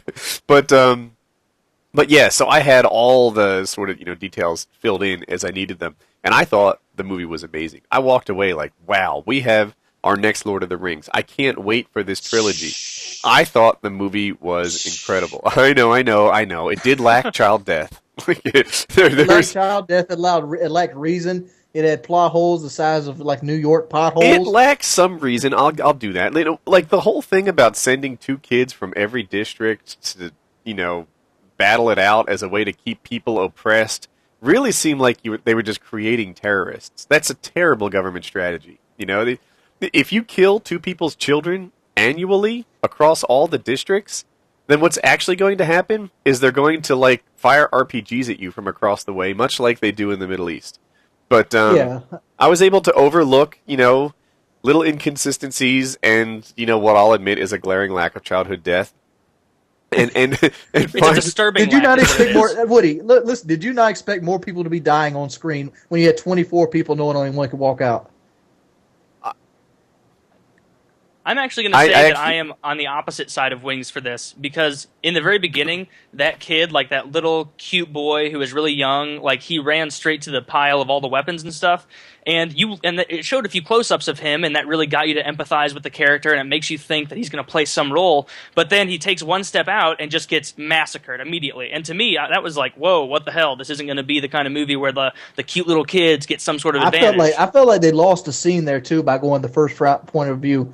When they go to the cornucopia right there at the beginning and all the little kids get beat the fuck down, why didn't they have the scene where they showed the Spartan districts teaming up with some of the weaker districts? Where was that debate? That could have been a part of a good movie. Yeah. I mean, but you have to keep in mind, you're also overlooking the fact that they had goddamn eagles the whole time in Lord of the Rings. Who forgot to mention that? Well, see, there's going to be plot holes like this. Oh, go on. I'm a huge Lord of the Rings fan, and let me just tell you, there's no justification. You don't see the eagles in the movie, so you don't know they're there till the end of the Return of the King, obviously. Well, No. So Gandalf knew they were there. Yeah, Gandalf was knew friends they were with there, them. but see, you're not filled in with that when you're watching the movie. You're not, I'm trying but to go as far afterwards, as I can in the away end, from not reading the book. you look at this thing. I want to go right to the book. The book says the Eagles did not want to interject because they did not want to be a part of it. Fuck them. Yeah. The Eagles did not change their heart until the very end of the movie, kind of like in the the Wrath of the Titans, where Hades changed his heart right there at the very end of summoning Kronos. It seems to me that Gandalf didn't really put any effort into convincing the Eagles to join their cause, and that the Eagles could have just flown them over to Mordor, dropped the thing in, and had them back for lunch or second breakfast or whatever he was going to have. Yeah. Now the Hobbit's coming out in 2 years. That's going to be tight as fuck. Now here's a question, and I don't want to. I have a question. I'm going to come back to the Hobbit. On Hunger Games, I thought it was awesome. I really can't wait for the next one. I am not like a rabid reader. I think I'm really impressed by people who read constantly. I think that's a neat character trait. I'm not one of them, but I did get the second I read on book. the shitter. I did get the second book so that I can, because I was so interested in what happens next that I'm going to read Hunger Games 2. I forget what it's called, like Catch Fire or something like that. Catching Fire. Catching Fire. Another book kind of like that. I just started reading Game of Thrones, that series, because I saw one episode on the HBO series, and it was just so great, and I wanted to read it before I watched anymore. But that's awesome. Have either of you read that at all? No, but No. here's what I want to ask. No? The Hobbit is coming out, right? Do you want to see Yes. it in 2D or 3D? 2D. 2D. Yeah, me too. I just recently I saw... can't, 3D gives me headaches. What's the number? I'm going to mess up the guy's last name, perhaps. Is it John Carter? I got it right. John Carter. I saw that movie. And did you guys see John Carter at all? Not yet. No. Okay. It was a pretty big hype movie. It was a huge budget. I think they spent $250 million on it or something like that. And it's a guy from like the 1800s, like Cowboy Indians time. And he goes over to Mars and like battles, and for some reason on Mars he can jump really well, and there's a lot of special effects. It was a high budget movie, and I saw it in 3D in a modern movie theater in Hollywood, and it sucked. And it was just like, I need a sharper movie. I like the thing to be crisp. I like to see good cinematography. Because I'm into photography and videography, I don't want to pretend that I'm actually talented. It but almost I'm looks like a into it. VHS. You're right. When I watch movies, I like the cinematic effect. I like to see the video work. I'm looking at Hunger Games, and there were a bunch of scenes in there with noisy ISO setting, and I'm catching stuff like that that maybe people who don't have the same hobby in it wouldn't care about. And when I watch 3D stuff, the whole thing is just so blurry. The whole thing is, the lack of sharpness ruins the movie for me. So I love the concept of 3D. Maybe the next gen I get 3D will be motion worth it sickness. for me. To me, it's I the get motion sharpness. sickness on 3D. Do you? Yeah, I can't take it. It like messes with my head so bad I can't enjoy the movie. That's probably why I didn't review Revenge of the Titans. I seen it in 3D because that's all they had left. Revenge of the that's like- Titans. Oh, I'm Wrath mixing. of the Titans. I'm sorry, What are you calling it? Wrath of the Titans. I called it Revenge of the Titans for some There's reason. like 3 Titans movies. What's the one with the football team? Remember the Remember the Titans. Titans. That's the one I'm thinking of. That trilogy That made one no is about sense about a football whatsoever. team, not about Yeah, as Gods I of the watched Underworld. as you watch the 3 of those, I don't even get like how the characters went from one movie in the trilogy to the next. Like it was just, I was completely baffled by it. I'm like, this is a football movie. Then it's all of a sudden, the second one is like a, I don't know, medieval times dragon movie. Worst trilogy ever. Yeah. Didn't make any sense. No No. cohesion. I Thank got you. so attached to that black guy, and then he wasn't even there. He like changed into some kind of dragon. I don't even know. I was so bombing with that joke. Thank you for coming. Like, I appreciate your no. help. Well, what were you gonna say about the Hobbit, though, Woody? Oh, just that. I was wondering if you wanted to see it in 2D or 3D. Oh, 2D, all the way. There's one Yeah, where I for read the sure. I book. want to see the War of Seven Armies as crisp as possibly.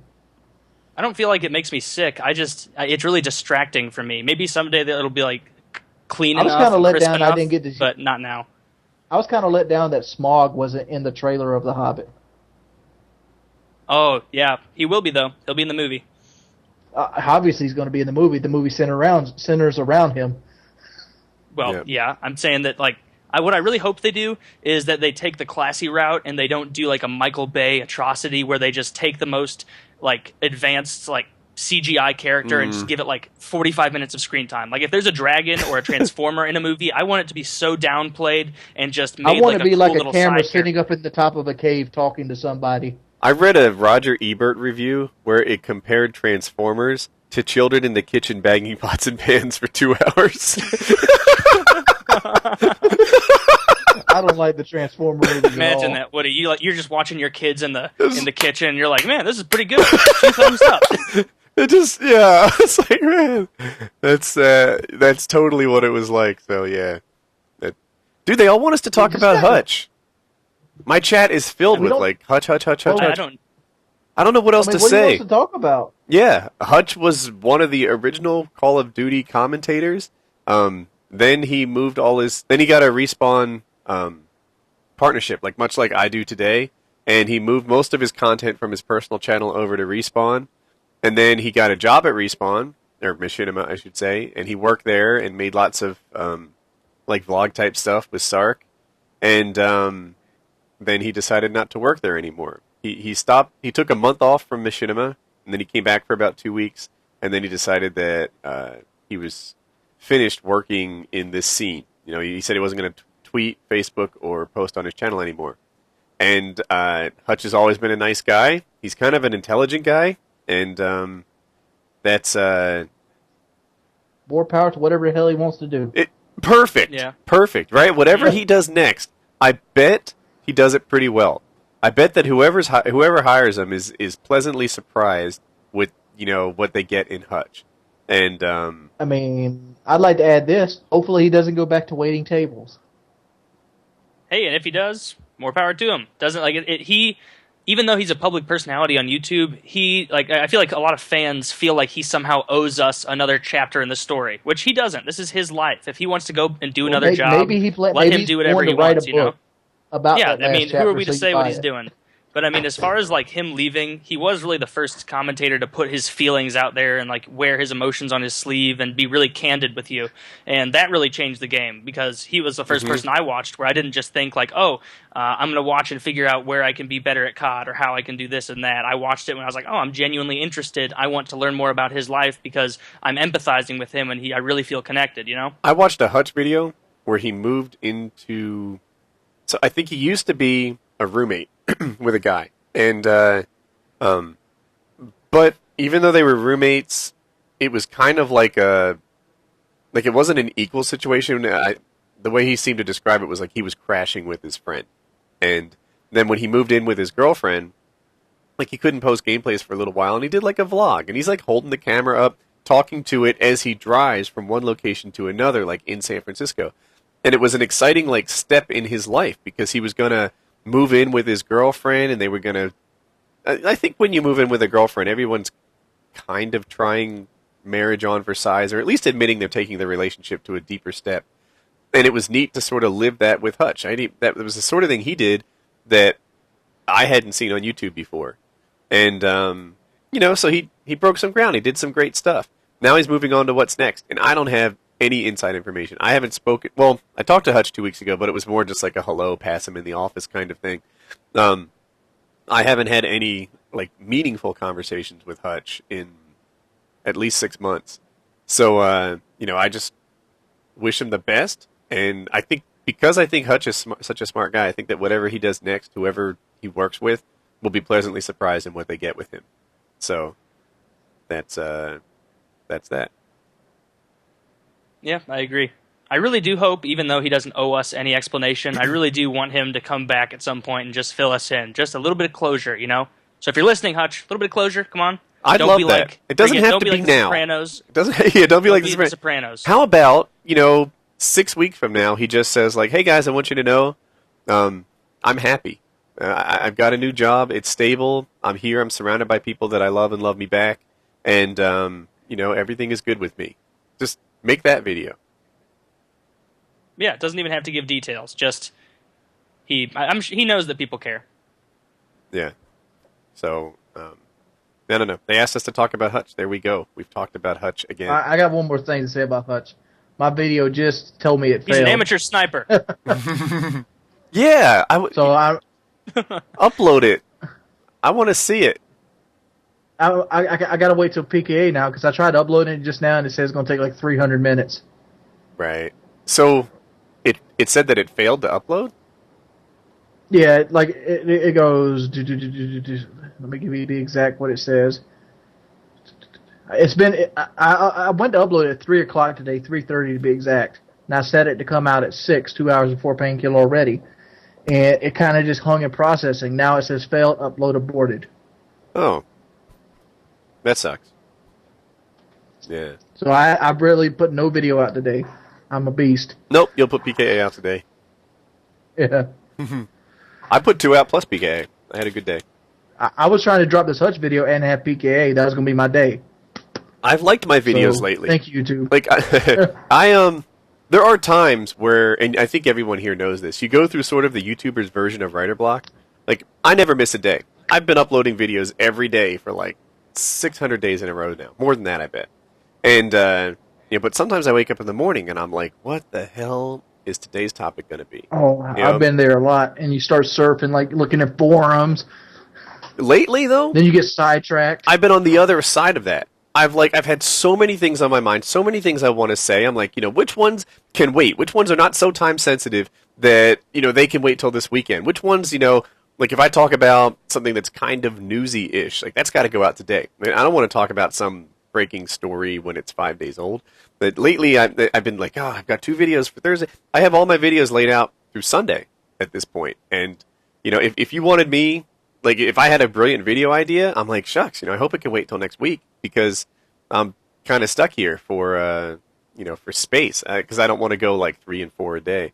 Like 2 a day, 1 a day is my minimum, 2 a day is my target, and like 3s and 4s I usually don't do. So that's my pace. I usually try to put out 2 a day. Sometimes I put a third one out if it's really late. Yep. I usually save the really late one to be the really bad ideas. I don't even know which one's best. I guess the one with the most space between, Honestly, if I can't think of something, I really just don't make a video usually. I can't do that. Well, you guys don't have that luxury. I understand. Yeah. I when I make a video and I can tell that it's forced, I'll listen back to it and I'll tell that there were certain junctures in the video where there was something clever I could have said and I just missed it. And I'll be like, oh, that's shit. I'm not uploading that. I redo it. I do commentary. A lot of my commentary, actually, none of my commentaries are first take. I never just hit record and make it to the end. That would be really unheard of. Yeah. Heck, just the first 20 seconds to me are intensely crucial. Like I see other people make videos, and it's like 3.5 minutes before they get into their concept for the commentary, and I do that too, but not on a final take. If I'm like, hey guys, it's Woody the Unexceptional Gamer. This is a video about this game, but I just want you to know that this happened, and watch something cool comes up at about 4 minutes, and just go on and on and on and on before I start talking about the lack of child death in the movie I just saw. It's like, man, I'm 3.5 minutes in, and I haven't gotten to my thesis statement yet. This is not acceptable, and I throw it away and redo it, and that happens a lot. I understand I find that. what I've been trying to do with my commentary is try to never have dull periods in it, where it seems like I'm struggling to find something to talk about. The joke thing is great that you're doing now. Yes. I use it sparingly because I'm running out of jokes quickly. Just repackage old ones. They're telling me to call Syndicate. Is Syndicate awake? What time zone is Syndicate in this week? He's like Carmen San Diego lately. Where is Narnia? I think that's like 8 or 9 hours ahead. Because sometimes he's 5 hours ahead in England. Sometimes he's 3 hours behind with his girlfriend in, I want to say Seattle, but I'm not sure that's right. He has a girlfriend in Seattle? Isn't that where she's from? Someone in my chat said to stop talking about ourselves. Like, what? It's Painkiller already. We come up from time to time. What do you want? All right, give me that guy's username. I'm going to find out some things about him and we can talk. Tell me some things about you, sir, you phenomenally interesting individual. Grace us with your interesting facts and your tidbits. You want to do this? You want to get on the call and show us how to be entertaining? I want to call subs. You asshole. You guys want to call that's some annoying. subs? Let's get to the sub calling portion of the show. Why are you doing that? I want to say something I seen. Somebody asked me today, like, what am I going to do in my life? Who's going to remember me? I'm like, dude, here's what's going to happen if I died today. I would probably be remembered as a person that gave joy to thousands of people every day. That people would come home from work, they would come home from school, and they go to my videos, and I was a part of their life. That's who I would be if I would die today. Kind of like Santa. That's exactly delivering joy in the form of Call of Duty. That's way bolder than I would have described me. If I were to die today, then I'd leave behind a wife and kids. They'd remember me fondly. I think in my absence, they'd remember me even more fondly than I deserve. And that's really all I got going on. You have the same thing going on as I do. But there most likely would be people that would be willing to travel to your funeral that you've never met. You think? Huh. I never thought about that. All right, here's a phone call.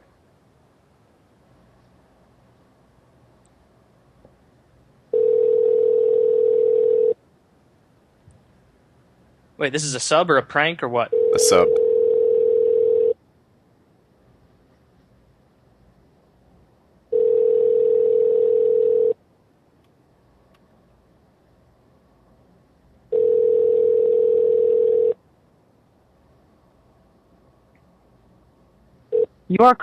That's enough. Get to your phone, person. Here's another one. This guy wants to talk about Community Manager. Who is the new Community Manager? I haven't heard anyone announced. Has there been an announcement? Oh, I didn't doubt know. there will be an announcement. Hey, is this PK? Yeah, this is Painkiller ready. How you doing, man? Oh, hey, good. How you guys? Good, good. Pretty good. So you wanted to talk about Community Manager? Did I get the topic right? Yeah. I want to know if you guys got to be a community manager, what would your first move be as a community manager? That's a great question. First move? I think I would announce that I'm community manager. Wonderful. What would be your first move to I don't know how to say it. Here's what I do as community manager. Like, as I think about this, right? My version of perfect community manager keeps the community informed in what we're doing, right? Yeah, maybe explain the pros and cons of different decisions. Most gamers think that they are brilliant game designers, right? I hear gamers saying, "Oh, this is wrong. You just need to do this," or you need to make this weapon more powerful, this weapon less powerful. You need to add more bullets to this. You need to take bullets away from that. They all have these concepts and notions, but they don't really think through the unintended consequences of their game suggestions. So what so hold on a minute. Oh, sorry. What I would do differently than I've seen other community managers do is I think I'd try to engage in more nuanced conversations with the community. I know how hard that is, but I'd love to say all right, you guys are wanting the Striker to be completely nerfed, but how exactly do you do that? And keep in mind the Striker might feel OP when you die to it, but that Striker is virtually unarmed, and you don't really consider that when you kill it from 30 feet away. I'd educate the people on how to play the game together better. People who watch my stuff maybe know about lines of sight or whatever that they didn't think of right away. If I were community manager, I would want to engage these guys, teach them how to play better, teach them about what's going on, and what kind of priorities we have for bug fixes and enhancements to the game within that game's calendar year. I would just try to keep people more informed than ever before. Whereas, some of the previous community managers, it seemed like you get the rare tweet from them, and the fact that they actually, dropped a 80-character thing about the game is news. It shouldn't be news. It should be a daily event. It should be a several times a day event. And that's what I do different. So my first move would be to tell people my plan. Yeah, but I'm asking you this question, Woody. I'm pretty sure Robert Bolin, like a lot of people, would have a public, relations agent there overlooking his tweets. A PR guy. Isn't he the head of that department though? Because he is PR. I don't know. It doesn't matter. I mean, there's always a fail-safe. I bet that there are rules outlining what he can say and what he can't say. Mm-hmm. But I imagine that he could have said more. You know, I would love to see him come out and be like, you know what, land support, I agree with you. On the other hand, it's a real small part of our business, and I just working hard internally to get it bubbled up to the top of the priority list. He never said anything like that. You just sit there shrugging your shoulders, wondering if you've been heard or not. Yeah, he could at least pretend like he was pretending, you know? Like he didn't. I've always wondered this. How about people like JD 2020? You think we can get them on Painkiller already now since they're not in the public face? That's an interesting question. Well, anyway, Wings, what would you do your first act as community manager, just to get that back? Whatever they told me to do. Well, I mean, you have some, like... But let's pretend that you ability. bring something to the job, right? And you're not just a cashier at this thing, but you're actually a community manager. You're actually a PR arm of the company, and your job is to make sure that your customers and your company are working well together. It's not just a whatever they told me to do. Hopefully, if you're a community manager, you go and say, man, I've got some ideas on how to be the best community manager that Call of Duty's ever seen. That's not hard to do. I mean, if you do anything, you'd be the best community manager Call of Duty's ever. That's true. I mean, David Vonderhaar did a better job than JD 2020 did. But I'm looking at it like this. I mean, like, I don't know all the stipulations that come with the job. Like I said, there could be a public relations guy. There could be a whole thing of rules. I agree with you that there should be more said. I should be able to go to my Twitter every day of the week, and I have no question, like, when's this patch going to come out? Patch comes out this day. Somebody asks me about it, I'll just repeat it. I have, like, pre-rendered copy-paste things. But I'll go back to Modern Warfare 2, right? Modern Warfare 2, you sat there wondering, what the hell is the problem with this care package? It has been a fucking month, and this thing is still ruining my gaming experience, right? Where the fuck are you with this freaking cure? You know, and then they say there's a patch coming out in 3 days, and they say, whoa. We decided not to do that patch. We decided not to do that patch because we think that there's going to be something wrong with that patch, so we're going to do some other patch. When? What the fuck is taking you so long to fix this game? I want to know. And if you're community manager and, you know, I don't know, and nobody pays more attention to this shit than me, then you're not doing it right. You know, you need to keep people freaking informed. Let us know. Let us know that half your staff just fucking quit because they hate your company. If you tell me that, then at least I know something. I know why this game is so goddamn broken. Noob tubes are still ruining Modern Warfare 2 right now. Right now, if you go into that game, you'll get shit on by people with noob tubes. And I want to hear from the community manager, they decided not to fix it. I did what I could, but, you know, I can't do anything for you. It's last year's game, and it's pretty much not supported anymore. I doubt they'll let you say that. That'd make the company look bad.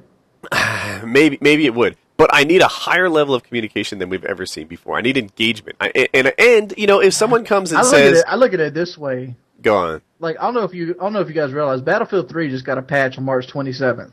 Mm-hmm. And this patch was better than every patch Call of Duty's ever done. And I'm like, why can't the big game be like this smaller game?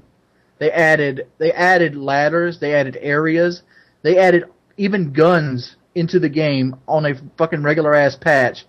And Call of Duty's over here telling me they can't do nothing, they can't adjust, they can't tweak. I mean, it took 6 months of bitching to get, one less bullet on the LMGs to make them halfway viable? That's true, but... Yep. You know, Call of Duty's done some stuff too, right? They've dropped in, like 5 new game types now since the release of the game? 5 new game types. Dude, well, how many has Battlefield dropped in? New game types. I like Battlefield 3 has dropped, 15 new weapons? I don't care about weapons. Call of Duty's not suffering for a lack of weapons. To me, it has a ton of them. But it's suffering from a lack of child death is what it is. Yes! Yes! That's the distinct lack. Oh my gosh. Why are you relegating all of my killing capacity to adult men, you fascist bastards? Yeah, they're terrible that way. No, they But my first act would be to resign because I am not at all qualified to be a community manager. Like I think of you, Woody, as more of a community manager than Robert Bowling, because everything I know about patches, I'll see in my sub box, and I'm like, oh, new patch. I'll see what the new patch is if I care. But Bowling? No, I don't follow him at all anymore. I mean, take a look at this. Take a look at this, guys. Go ahead and talk. You can say a question, buddy. Oh, yeah. Would you guys continue your YouTube career if you were community manager? If I was community manager, I would want my channel to be like a key tool that I use to be a great community manager. They probably wouldn't like it because it would be mine when I stopped being community manager. But I would want to use my channel as a means of communication.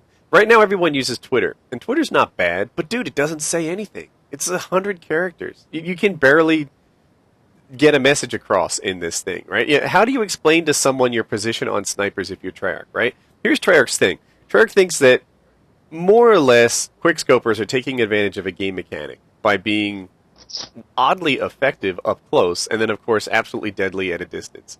And they're like, all right, so they tried to do something to sort of balance it out so that the sniper isn't a shotgun up close and a sniper at a distance. How do you say all that in 140 characters? How do you reason with someone? How do you, look, I recognize that you prefer to run around with snipers and that you want the game to be advantageous for just you, but there are lots of people in this game, and, we need you to lose in close quarters against a shotgun because you're obviously going to win at long distance with the sniper. How do you say that on Twitter? That's why I would want to keep my channel, because I can say things and do things with my channel that I could never pull off on Twitter. Yeah, and even if you weren't an established YouTuber, even if you weren't an established YouTuber, you could still make a channel independent from the Woody's Gamertag one and use that as a means of, vlogging and telling them about upcoming patches and getting responses and comments and them telling you, hey, I don't like this aspect about the game. And then you could, do some market research and see if that carries through to your whole demographic and then make changes that way instead of just being an insipid loser who half-assed tweets once a week about nothing. That's not even a job. Like, what did he do? I imagine, it's been my observation, in my working career, that everyone works harder than they seem to. I used to think my bosses never did any work. All they do is ask me to do work. And then I got their job, and it's like, God, I would like my old one better. I imagine that he's always traveling somewhere, that he's on the road constantly. And, there's people like me in this chair, how come you're not working for me harder? How come you're not communicating with me more effectively? Yeah. And, the reality is that there's a lot more going on. It's like relationships. Both parties always think they're putting in 65%. Not me. My wife's a saint. That's an odd situation. She's listening, right? I don't think so. She never texted back. Would look at that link and scroll down to about the third or fourth news thing. Let me go and point out that Call of Duty doesn't have one of these. Why don't Call of Duty have a little news blog form telling you exactly what happens? But, you just look at the size of that patch that Battlefield put out. Just look at the sheer amount of... I'm scrolling. You'll scroll for, 45 seconds of changes they made in the game. Wait, was this a DLC? No, this was a patch. This is an enormous patch. This would take me, 10 videos to cover. But I have to ask, and I'm not... I don't follow Battlefield as closely as Call of Duty, so I can't... I don't want to pretend that I'm more educated than I am. But are they issuing smaller, more frequent patches as well? I'm unsure. Yeah, see, Call of Duty, they issue a patch every, it seems 10 days or so. Whereas, if this is the first Battlefield patch that they waited from November to April... It isn't the first one. Uh-huh. It's just a big one. I don't know. But I'll tell you, the fact that they introduced game types along Call of Duty's life cycle means a lot to me. I love Infected. I even like Drop Zone. I think it's cool. Heck, even the new free-for-all modes are okay. Although I'll say I'm a little done with free-for-all creativity. I love that there's new game types coming in this game during the game's life cycle, because if I was still just playing TDM and Domination in April of 2012, I'd be frustrated. Mm-hmm. So, yeah. Did you have any... No, go ahead, Wings. I was going to say, Battlefield implemented that you can change the minimap now. You can do that at the beginning of the game. You actually can change how big or far off it is. Why can't Call of Duty implement something like that? Too much money. Yeah. Did you have any more questions? Battlefield did, and they make way less than Call of Duty. Too much for them. It would hurt their profits. I don't play Battlefield, so I really don't know how big of a deal these patches are, but it could be that Call of Duty lowered the bar so much for what was acceptable as a bare minimum amount of content for a patch that now they're just hitting this horribly low mark every time. And we really don't know as a consumer when it's really that easy. So let me speak as a developer on this. You've got two choices. You can either have patches every 6 months that are just freaking groundbreaking, or you can have a patch every week that, gets your little changes worked in. As a customer, I prefer the weekly model. And I prefer, hey, get something done, update it, and then over the course of 6 months, you realize, wow, this game's significantly changed. So many guns have been rebalanced in Call of Duty. So many new game types have been added in Call of Duty. So many glitch spots that people were able to get to have been fixed along the way. If Call of Duty waited, what has now been, 5 months in, for them to fix that get under the ground map in, what's the snowy map? I've lost my mind. Outpost, right? Outpost. Yeah. If they had waited until now to stop people from getting under the ground in Outpost, I would be ranting like there were noob tubes in this game. I like the weekly patch model, and I don't consider it a low bar. I consider it a high bar for timeliness, not a low bar for content. I mean, I have no idea about programming and that, so you're probably right. And I know what you mean. I would rather have them update little things once a week, but for me, the big issue is I just don't really care. Did you have any other questions, man? No. Thanks for having me on. Good job. Thanks for coming on, man. See ya. Thanks. As I'm looking at it, the last patch other than this one was February 1st. So they usually patch about once a month. But I'm just saying, this is... Are we still here? Yeah, I'm listening to you. Yeah. Oh, just the sheer things they go into. Like, they have big changes in this last patch. Like, look at this, for example. Snipers in Battlefield, they're headshot only, usually. This last patch, they made the upper body now a kill zone as well. That's huge in balance issues. That means they had so much to think about. I don't know. Yeah, I just look at the way DICE runs their company. DICE has never had an overpowered weapon. They were the M60, but they patched it quickly. But think about how many Battlefield weapons can you think that one that's overpowered? In my hands, the shotgun. How? Just kidding. In Battlefield, shucks, so here's my Battlefield experience, and I want to throw out there that I'm not really a Battlefield expert. The guns feel overpowered when they get leveled up and yours are not. Like, that's a frustration I have in Battlefield. When this guy has, like, sights and, like, whatever, hollow points or some sort of extra damage he puts on it. When he has a sniper unlocked compared to my, like, first level sniper, that feels like crap.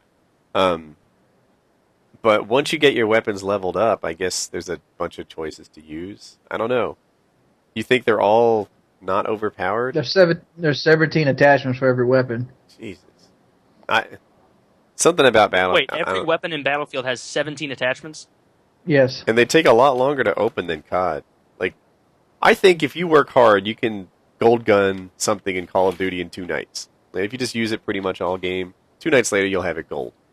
On Battlefield, it just seems like it takes forever. And, a new weapon opens up before you can gold something, or unlock everything. But I'm not really a Battlefield. I'm not trying to put Battlefield versus Call of Duty here. There's two different game types. I'm just comparing good developer versus what Call of Duty gives us.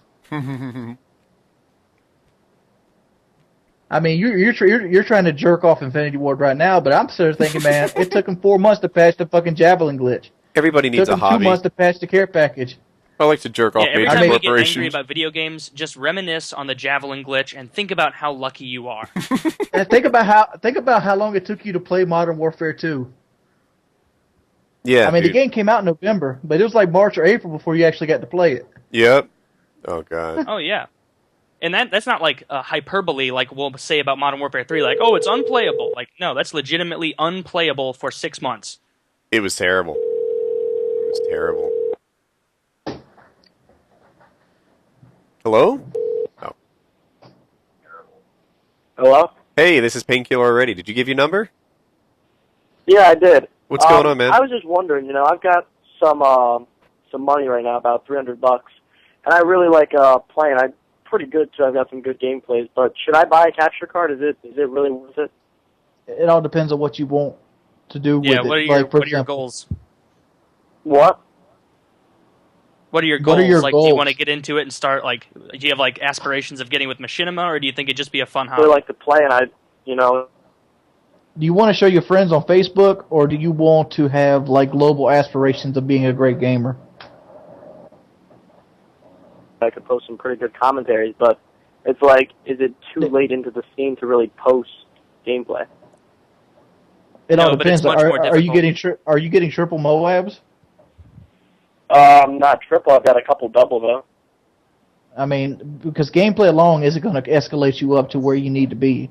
I mean, it's kind of a mixture of gameplay and commentary, but you got to understand that you're jumping into a market that's oversaturated to begin with, and you might be thrown $150 away. But if you want to do this somewhere just because you want to do it, because you want to show your friends that you're double Moab, or you want to show, somebody, from another state, like, yeah, I beasted right here, go for it. A capture card is a very good device because you can use it on more than just Call of Duty. I mean, there's a number of accounts you can use it on, and it's always good to be able to record if you need to. Even just to prove a point in a forum, like you say you frequent a forum somewhere, you want to show somebody that's talking shit in the forum how it works. Capture card is good in that department as well. Here's what I use my cap card for. Of course, the number one thing is my YouTube channel. I've also won a few game battles games that I otherwise would have had disputed because they claim something that we didn't actually do. And it's like, man, you don't understand. Everyone on this team recorded their entire gameplay. You're not getting away with this lie. And then with that, they're like, okay, I guess you're right. As far as it being too late to get in the game, I don't think so. I think there's constantly going to be a revolving door on who is big. I keep hearing like, oh, it's so much harder now than it used to be. Maybe, I don't know. Like, to me, Syndicate sort of broke late last year, right? X-Jaws, me, White Boy, we broke earlier last year. Hutch, Blame Truth, XCOW, they broke before that. There's going to be someone who hits the scene next year that's, killing it. But you gotta understand, like, Syndicate did it because he had a different angle. And if you have a different angle, yeah, it's by no means the door's wide open. Well, I don't think you're going to get big. Double Moabs, yeah, I don't think that door's open. If you want to do well on YouTube, I don't think you can do it by being a copy of someone on there already, right? Like, you're not going to be a better Wings than Wings, a better Fearcrads than Fearcrads, or a better Woody than Woody. But if you can be the best you, then that guy might be someone that people want to see. That's possible. There's this balance. I was watching this thing where Sark described it. He's like, there's gameplay or skill, if you call it that. There's production value, and then there's personality. Those three things sort of make up a YouTube channel. You take a guy, and this is like Sark talking, like Xbox Ahoy, right?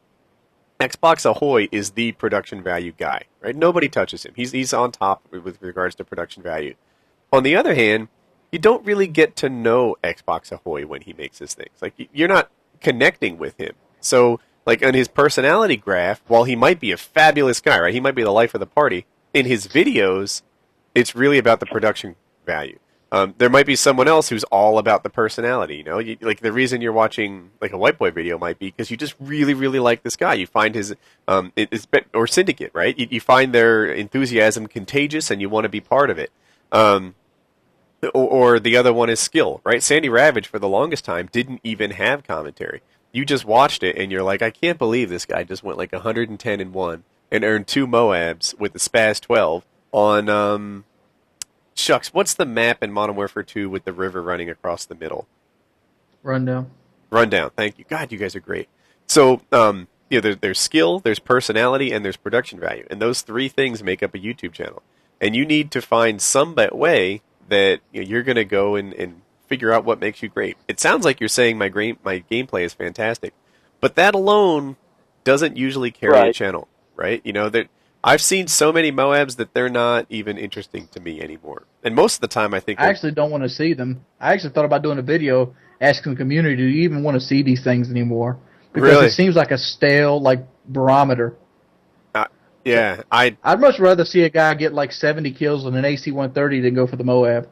I'd rather see a tight game. That's something that I find interesting. A big domination comeback. If you're down like 190 to 160 and you come back and win that dom game, that's really, really cool to me. If you're, I don't know, if you just have a nail biter of a game, then I find that to be kind of neat. But is it too late? No. There's going to be someone who's big in 2014 that's getting started this year.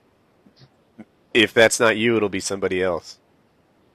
Well, then my follow-up question would be, would people watch me less because I'm younger? Like, I feel like I have pretty good opinions, but because I'm 15, I feel like I wouldn't be able to be as respected as everyone else who's like 30 and late 20s. In the they won't know you're you're 15 unless you tell them. Yeah, you don't have to say anything. And honestly, if you're looking to do this for fun, then go for it. I can tell you in your teens, but I couldn't tell you when. Yeah, if you vibe older, then you can get away with it. Like X-Jaws did that. You know, somehow there's an aspect of X-Jaws that's pretty adultish. And you'd watch him play the game, and he played really well, and you just became sort of, attached to that guy, and you wanted to see him crushing games all the time. He uploaded 2-3 videos a day, and people would just watch him again and again and again. And he was 15 or 16, as he started getting big. So, yeah, he was able to do it. Having said that, I think it is harder at 15 to have a lot of people interested in what you say than it is when you're 25. And that just comes from life experience that we talked about earlier today on the podcast. Life experience and a kind of natural respect that, you'd give a 25-year-old. And, that people will claim a seniority on you when you're 15 years old. That, people think I'm 30, so it's all good. They can just be closed-minded against a 15-year-old. You can tell them whatever, right? About the use of texting in a relationship with a girlfriend, and they'll be like, he's 15. I've discounted his opinion for no other reason than that. If you vibe older, then you can maybe get away with more. We'll see. But I think it is a strike against you, which isn't to say you can't hit a home run with a strike against you. It's just harder. So then, recommend getting it or no? What's everyone's final opinion? Well, we can't give you... You're looking for a yes or no answer. We just gave you all the formula that you need to conclude that answer yourself. The other thing you need to know... because I'm sorry, Wings. Did you want to finish? No, you go ahead. Is how much work it is, right? It is a tremendous amount of work to do a YouTube channel well. If you want to upload once a week, you're not likely to get a big sub following. And I know, CNET is used to upload once a week. He uploads more now. But, you need to be uploading daily, I think, is ideal.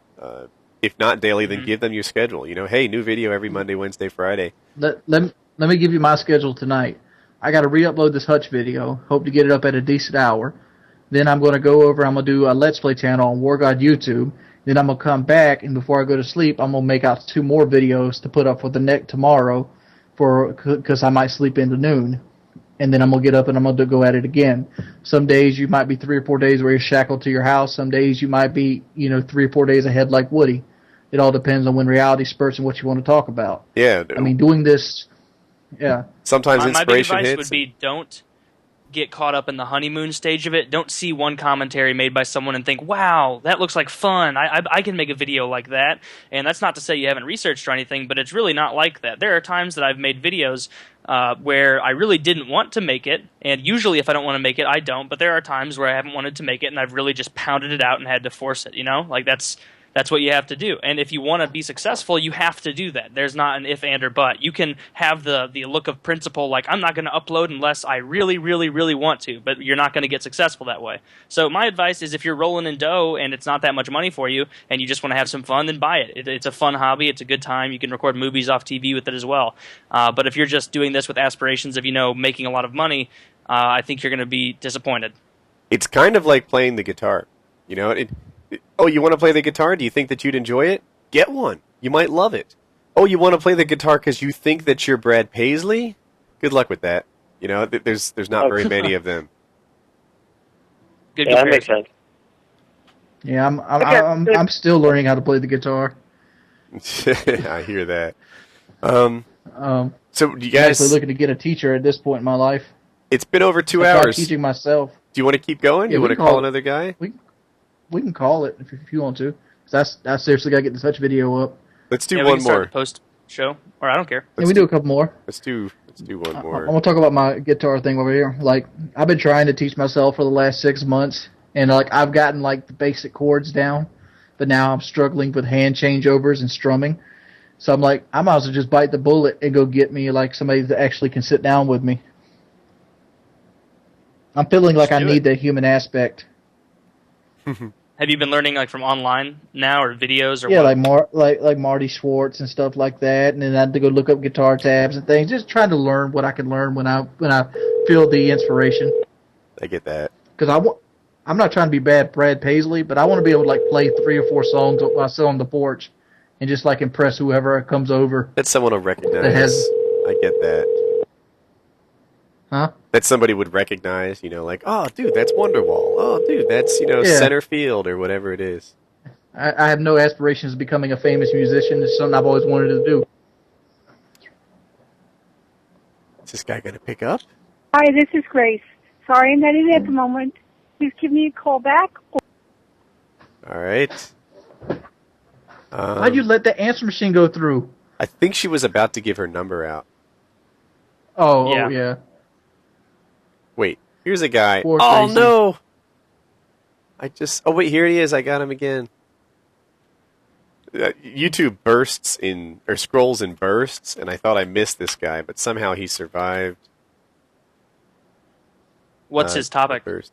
or question? He is a developer on the next Halo. Ooh, I don't have a single question to ask. I don't either. Is it going I to could be in give two shits to space? fuck about Halo. Yes. Yeah, I don't care. Red or blue? Why has I only got 340 people watching my stream? Hmm? Is It's the stream late. bag or something?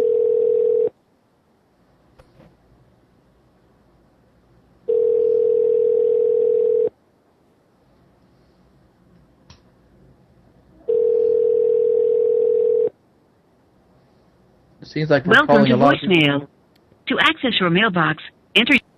Welcome to voicemail. Ah, that's cheap. It is inconceivable to me that I'm someone gonna put tell you their something number in that's there gay and as then not shit. answer. How many times y'all guys got caught with that fucking like that thing that goes ah? You're going to have to specify. Yes, the thing that There's goes, like- there's children? No, like people been sending links to this thing. It's like black and white and it's flashing, and I think it's like the Saw dummy, and it has like this music that's really loud. And when you open it, it takes up your whole screen. Oh, does it just look like a regular link? Oh. Or Yeah, is it it just does. it's one of those Would scary you like me to things? send it to you? Would you like me to send it to you, America? Yeah, sure, whatever. I'll look at it. But, I mean, I haven't seen it, and I hate stuff like that. I'm going to tweet it out. For those of you remember- who see this, for those of remember you who that see Maze this, please video don't click on on it if you have E-Bombs heart World? conditions. Yes, I do, Taylor. That was horrifying. That came out when I was like, what? I guess like 13, and so my dad showed it to me, and I almost died. That could have been the end of me, you know, just dead, scared to death. First ever.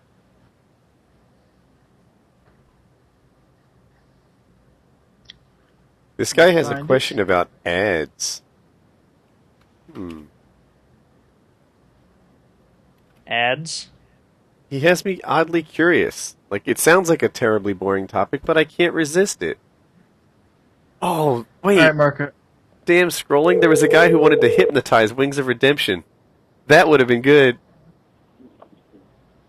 Click on that, Merca.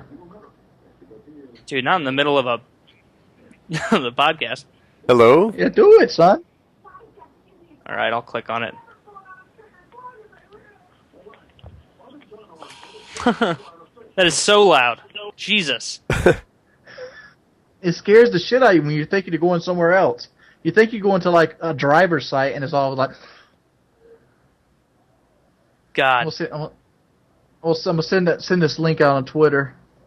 Wings, no. Click at your own thing. No. Click at your own remorse. Have you guys noticed that people's YouTube pages don't have a block thing anymore? Oh, I Yeah, found it's it. really- They It's on the just right changed side. it a little bit. It's on the pull-down menu. Ah, good. Now I'm back in business.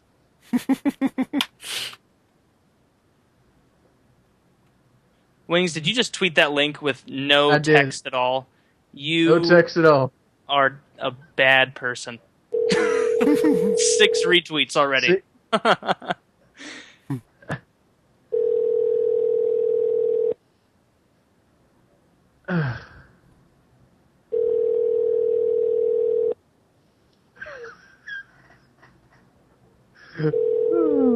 Got a lot of people unhappy with me.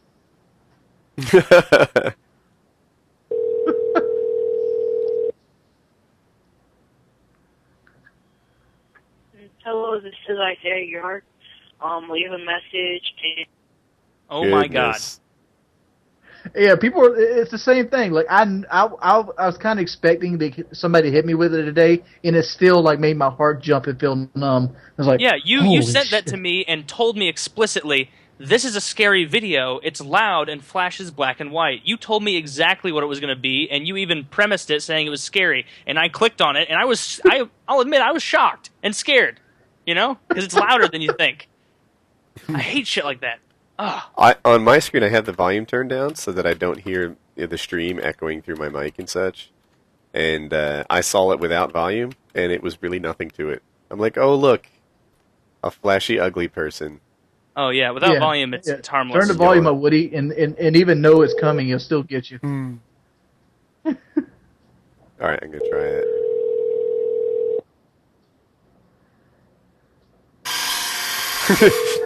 It does get you. It does. Yeah, it does. God, I'm going to admit right now, that scared me like a lot more than I want to admit. That really got to me. I saw it before and barely gave it a hump. And then I saw it this time. It's a whole... Oh, hello, this is Painkiller already. Hello? Hello? Hey, how are you? This is Painkiller already. Did you give us your phone number? I sure did. How are you doing this evening? I'm good. You know, I did not expect to be calling a woman. We're like 97% guys on this podcast. Welcome to the 3%. I always kind of have a comment in the back of my head, too, when I'm watching Painkiller already. I'm like, Woody never mentions, you know, like a girl or anything. It's always us guys. And I'm like, well, you know, there are girls that play, too. Yeah, by and large, I'm on target, though. Like, I know my demographic, baby. It's Oh, no, I know you did. Actually, I had a quick question. You know what? It's a twofold question. Just before the question, I think you should hold a protest and say, we are the 3%. Right? You could get, like, signs. You are the 3%. I am the 3%. Mm-hmm. All right, carry on. I am, yeah, I'm a over-the-hill mother of 2 teenage boys, and I play Call of Duty. Good Lord, you might be the 1%. That's just not my demo. There are very few moms who want... All right, so I want to hear what single? Wiggs asked if you were single. My youngest son is bugging me to death. Who are you talking to? I am talking to Woody's Gamertag and Wings of Redemption and MurkaDurkah and a bunch of people, so go away. Okay, I'm sorry.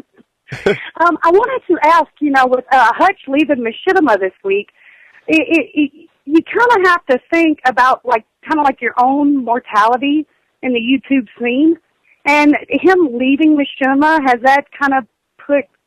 Have you like rethought like your 5-year plan, your 10-year plan, or is it still like a day-to-day type thing? Does that make sense? It makes total sense to me. Who wants to go first? I actually made a video about it yesterday. I'll go first. Like, obviously, you know, I think me and we just talked about Call of Duty has, you know, a limited lifespan. But since a lot of people are building their channels around their personality and the core subscribers actually come for the personality, I don't really think that it's going to affect us as much as most people are going to see it affects us. Like that's why I said before, Hutch kind of fell out of the community a year and a half ago when he quit posting Call of Duty videos and he was just, you know, a face on Machinima. Even though he was still integrated into the online gaming scene, he wasn't really doing what me and Woody are doing. So him leaving doesn't make me fear my mortality of what my livelihood is at this point in my life, opposed to if it was somebody, say, like Pro Syndicate leaving. If Syndicate was to hang it up and move on, then I'd be worried. Because if he sees something, what is he seeing that I'm not seeing? Whereas, you know, Hutch didn't really get paid based off of his viewers or based off of... somebody help me out here. Yeah, I hear what you're saying. You're saying Hutch is a little different than me. Therefore, you know, he doesn't really make me aware of my mortality in the same way that somebody else would. For me, it's different. First of all, I think about my YouTube mortality all the time, like constantly. I'm very much aware of it. My real life mortality, not so much. Like look at me, right? Just kidding. But but my YouTube mortality, I constantly think of, right? And you might not know, from 2000. 2011 to 2012, January 1st, 90 of the top 100 YouTube channels changed, right? Only 10% actually stayed in the top 100 for that entire year.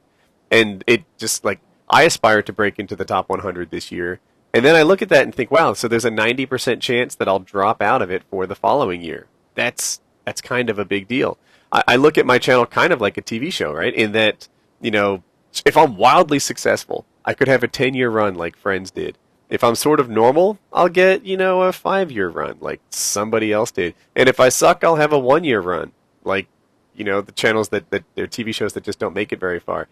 I look at, I'm not going to name names and call anyone like, you know, a fallen channel, but you can see them, right? There are guys out there who have over 400,000 subs and get like 5,000 views a video. And it's like, you know, someday someone's going to look at me and say, like, wow, Woody's just not what he used to be. You know, he has 1 million subs and he gets 5,000 views a video. And I hope that I come out of this experience kind of like someone who made a run at being a pro golfer. You know, like, yeah, he had a little spot where, like, he did pretty well financially and it was a great time in his life and he got to actually sort of walk the greens for a living, which was his dream. And now he's, you know, sitting in the office in the cube next to me, and he's happy for having given it a shot. I think that's going to be me in 5 or dreaming, you know, even 10 years. Maybe 10 years from now, I look back at my little YouTube, you know, career and say, that was a nice change of pace. I'm glad I didn't just be a programmer the entire time. I'm at the same spot. Like, if I could get 5 years out of this at this point, I'd be ecstatic. If I can get 2 years out of this, I'd probably be ecstatic. 2 more years. I mean, you've had 2 years already. Oh, I've had 4 years already. Yeah. Well, but 2 are being paid. But, okay, you know. The second part of the question. I didn't hear from MurkaDurkah. Let's hear from MurkaDurkah. Oh, well, I was remembered. All right, well, the way I feel about it is, obviously, he doesn't owe us anything. Like, he doesn't need to explain to us anything about it. But it definitely made me think about my own YouTube, like, mortality, because I'm not half the size of Woody or Wings, and so I can easily see, you know, how my channel, you could say it's crumbling right now, and I'm totally fine with that. You know, I've pretty much come to the conclusion that, yeah, I probably don't have that much longer in the YouTube game, and as long as I'm having fun with it, I'm going to continue to post. But, yeah, Hutch leaving really did make me face the disillusionment I've fronted myself with by saying, oh, this is going to last forever, and people will always just love to listen to me by virtue of the fact that I'm myself, you know? It's kind of a wake-up call. Okay, well, the second part of our question is, because I'd heard the phone call before about the young gentleman who was asking, you know, should he basically spend his allowance money to get an HD PVR? If you had to do it over again with what you know now about the YouTube community, how hard do you think it would be to replicate what you've already done? Like, if you didn't have, like, your fan base and you were, like, starting from, you know, how hard do you think now it would be to replicate what you've already done? If you're saying if we had to start right now, like with everybody sitting in a position now but us, like say if I had 1 subscriber and Woody still had 700,000, how hard would it be to replicate what my channel size is? I mean, yeah. But I have the previous knowledge of what it takes to grow a channel. I think I could grow faster than most people, but I don't think I'll ever hit where I'm at now again. 350,000, that's a subjective number. Mainly because that's just a number of, you know, because I've been around. There's 350,000 people know me. Enough people subscribe to me to occasionally check out what I'm doing. More realistically, a number I'd probably be sitting around would be 100,000. I think that's the number of actual subscribers I have. So is it more like you were in the right place at the right time when you started? And so nowadays people are looking forward, like in 2012, for that. Like the annoying kid, AdvancedUAV, who has that annoying intro. You know what I'm saying? He was like in the right place at the right time. He had like that, like lightning struck. You know, he's the flavor. He's what's called flavor of the month. Yeah, that's what I'm saying. I mean, would you rather be? You know, how could you replicate it again and get the longevity that you have now? well, the longevity is what we're worried about now. Like how much longer are people going to tune in to watch people for Call of Duty videos? I mean, gaming is going to be around forever. I mean, as long as YouTube is able to do what YouTube does and make money off of it, this community is going to be here. I mean, you might not be able to make, big money and live off and, provide a family with a home and cars and stuff like that like you can now, but the YouTube scene's always going to be here. There's always going to be people doing Let's Plays. There's always going to be people, posting tips and tricks and cheats on games on something like YouTube, even if YouTube falls. People want to express themselves in some way or form. And to replicate what I do now, I don't think I could do it, no. Yes, to me... Okay, well, cool. Well, okay, I'm listening. I'm sorry. So the core of the question is, did you get the channel you have because, you were lucky, lightning struck, right place, right time, or did you get it because of something you did, and if you were to start again today, would the same thing just happen? And I think I'm with Wings. It's kind of in between. I make a good video now and then. People like it. I'm a nice enough guy. I think a lot of people watch my videos for the same reason that I'll watch like a white boy video. It's like, I wonder what Alex is up to today. I'm curious as to what he has to say, and I want to see what he's doing. So that would happen again. I'm at 750,000 subs now. I don't know if I'd do that again. I think I'd hit 6 digits. I think I'd be one of the channels in the game, but. It was just a mix of luck and doing something right that made me as lucky, where I am. Mm-hmm. Okay. I mean, there's no way that I could do it. There's no way that I could get back to where I was. I mean, the biggest reason that I'm a presence now is because I was fortunate enough to know people like Woody and Wings and big channels when I did get in on the ground level, and I was fortunate enough to have their help. So I am not at all under the impression that I would start up and have any kind of advantage over people. That's the biggest thing for me with my channel, is that I really just don't get why people want to listen to me that much. I listen to my own videos, and I'm like, all right, I'm a pretty normal dude. I'll upload it, and then people are just crazy about it sometimes. And so there's no way I could get back to where I am. No way at all. I think you are completely overestimating the value of, the dual com we did back in the day. I mean, what did that take you from, 1,000 subscribers to 1,800? It took me from, 110 to 1,000. Yeah, and then you picked up the next 80,000 on your own, and you're like, man, if it wasn't for Woody, where would I be? 79, I guess. Some of those early subs are a nice boost, right? They help you get to where you're going, but yeah. I find dual comp subs more of like a motivation than a boost. Like you get 3,000 or 4,000 new subscribers. A 3,000 or 4,000 subscriber day makes you feel good and makes you want to make videos. Like, I find that if I make a video and it does well, it makes 100,000 views, I instantly want to make another video because I'm like, yeah, they're loving this shit. Yeah, that's a good point. Like, when I do a bunch of 20,000 view videos, you kind of get in a rut. Okay, well, one more quick thing, and then I'll let y'all go for the night because I know it's been over 2 hours. Are y'all going to Live in Legends next month? Yes, I am. Yes. Is that next month? Is that in May? That's June, yeah, isn't it? Not May. Well, it's almost, it's April, next month. What is Living Legends? Living Legends is a paintball game in outside Chicago, and there is a paintball place called CPX Sports in Juliet, Illinois, and it's kind of like the Disney World of paintball. That's the kiddie stuff, right? Yeah, kiddie is involved in it, and so there are maybe, I don't know, I'll make something up, like half a dozen places that you could argue are the best paintball arenas in the country, and this is one of those places that belongs in that conversation. And what they do is they take I hope I get my numbers right, 10-ish different fields in which you would play paintball and combine them into one gigantic paintball free-for-all. And people play against each other, and it's pretty, it's a neat experience. Yeah, it's a ton of fun. Yeah. Getting the mail whoops my ass. Wings, it wouldn't be for you, because here's what happens.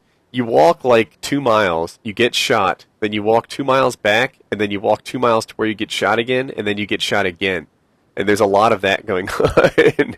No, Woody, that's because you didn't know the rule that everybody else was playing by. Woody is the only person in the entire Living Legends group that actually played by the rules. When you got shot, you were supposed to walk these like a literal mile and a half to the respawn area and then walk back to probably get shot again. And Woody is the only person I know who had the valor to do that. I cheated my ass off. So many times I would cheat because I'm not walking all the way back there in the sweltering sun. Screw that. It's hot Nobody's too. Gonna know. It was like it's hot, and not only is it hot, but because paintballs hurt, you're wearing like padded long sleeve shirts and long pants and boots, and I'm just like super hot.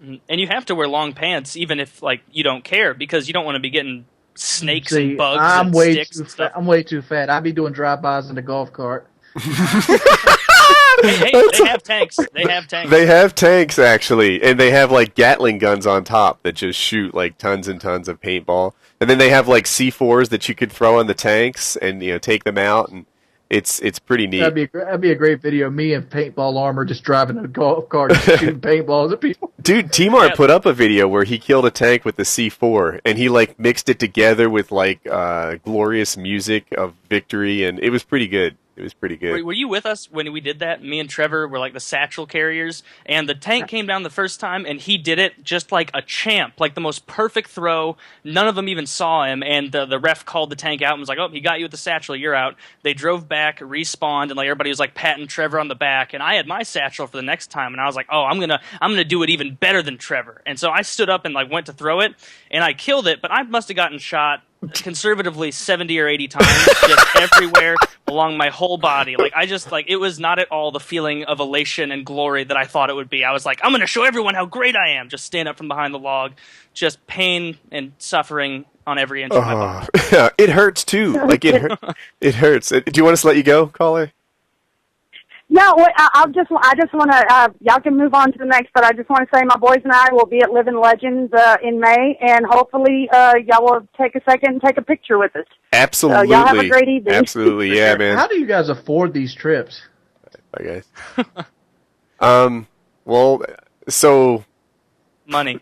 Yeah. So sometimes. Well, now, like, the me of today gets sponsored, right? Like, I travel around, and I mention my sponsors, and they cover it for me. So that's a cool thing.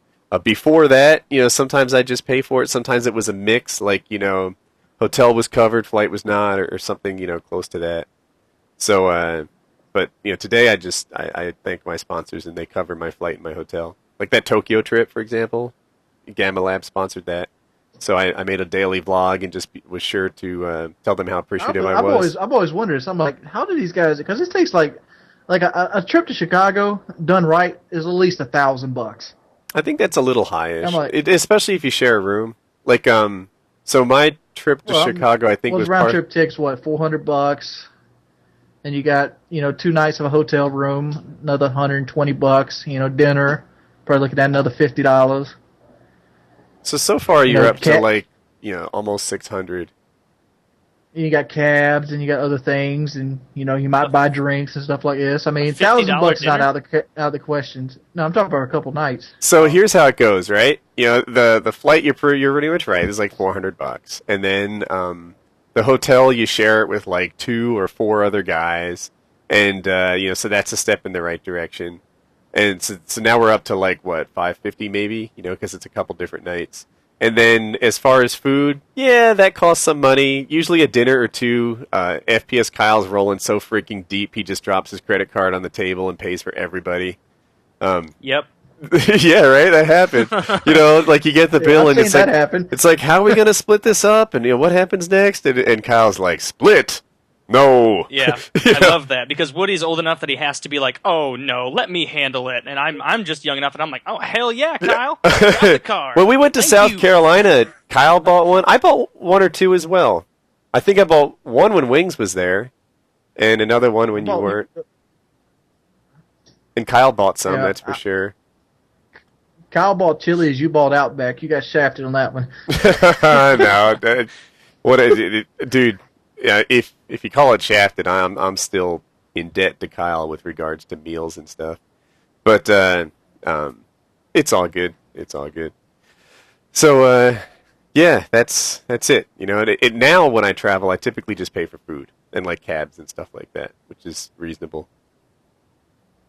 So anybody out there want to pay for me to go to places? Feel free.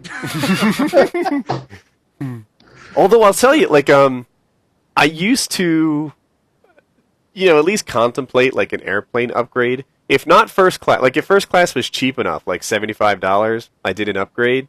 Or more often than that, I'd pay like the $18 or something that they charge for an exit row seat and things like that. Now that someone else pays, I just go with the cheapest rate all the time because I feel grateful and don't want to act like I'm some sort of high roller. And it's, like, hey, hotel. See, that's the problem. Like that $400 trip for Chicago would cost me $800, so they'd require me to buy 2 seats. Or first class. Or first class, yeah. Well, they wouldn't require you to buy 2 seats. They will require you to buy 2 seats. I almost got kicked off the plane because I didn't have 2 seats when going to Los Angeles. No, that's a real thing, Taylor. Like when you really? Yeah, it's when you would fit better in 2 seats, they ask you to buy 2 seats. Huh. Well, then I guess like if you're going to buy 2 seats anyway, first class is the way to go. Yeah, they're roughly the same first price. Class costs more than 2 seats.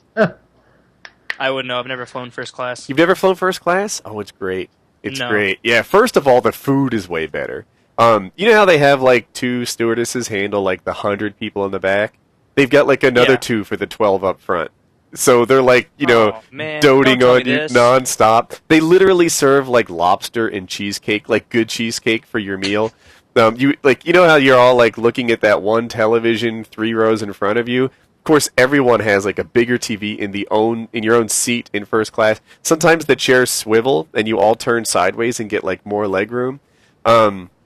They give you heated towels to put on your face and like just make you feel glorious or whatever a heated towel is supposed to do. I don't know, open your pores or refresh you or put you to sleep.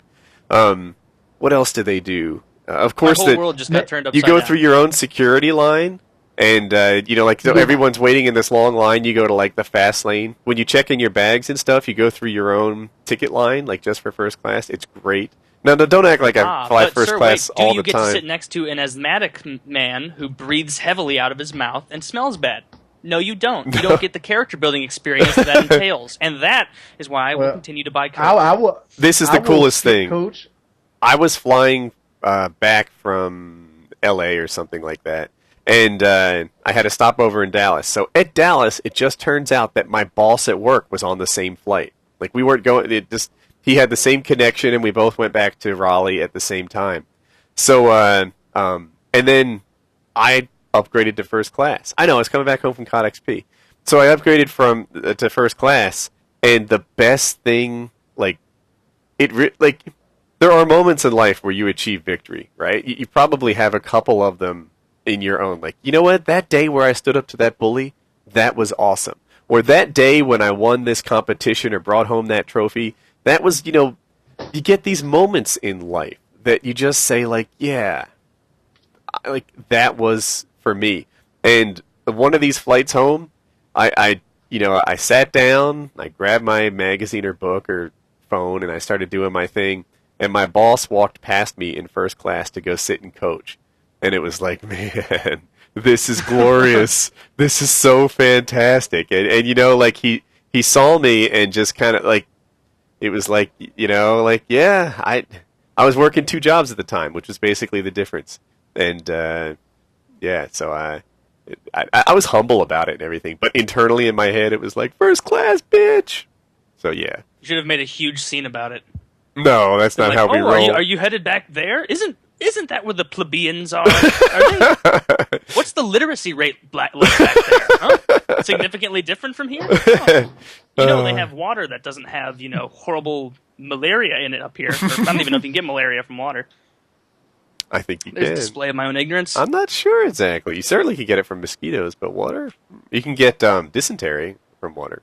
That's for sure. That's for animals shitting in water. Yes. Yeah, well, also dirty water gives you dysentery. Could have gone with that. Yeah. Damn. Opportunity missed. That's the one thing I always have to worry about. Fear. I hate that.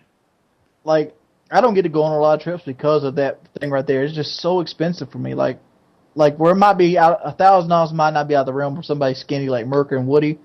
It's very a possibility every time I take a trip. I mean, how are you doing with the weight loss still? Horrible. Would you want a nice answer? No, I wanted a realistic one. I'm glad you're being honest. I mean, I'll be right back. Since I left the girlfriend, I had a lot, and my bills have gone down significantly. I find myself with a lot of time to myself and nothing to do since I pretty much have to save money. So I just sit around the house, and I get bored, I start eating. I mean, I could be more productive with my time and start like working out and like videotaping it to make more money, but like it's easier to be lazy. It is. I mean, that's maybe not you the can answer find a everybody different wants hobby. Like, do you like to read? Like, do you No. like? I like watching movies, and I like working on cars. I'm one of those weird people that actually likes working on cars. Like, I'm happy as shit if I'm stuck up under something. Well, that can be interpreted a number of ways, and I'm sure that'll be isolated as a soundbite before the end of the night. So, that's good.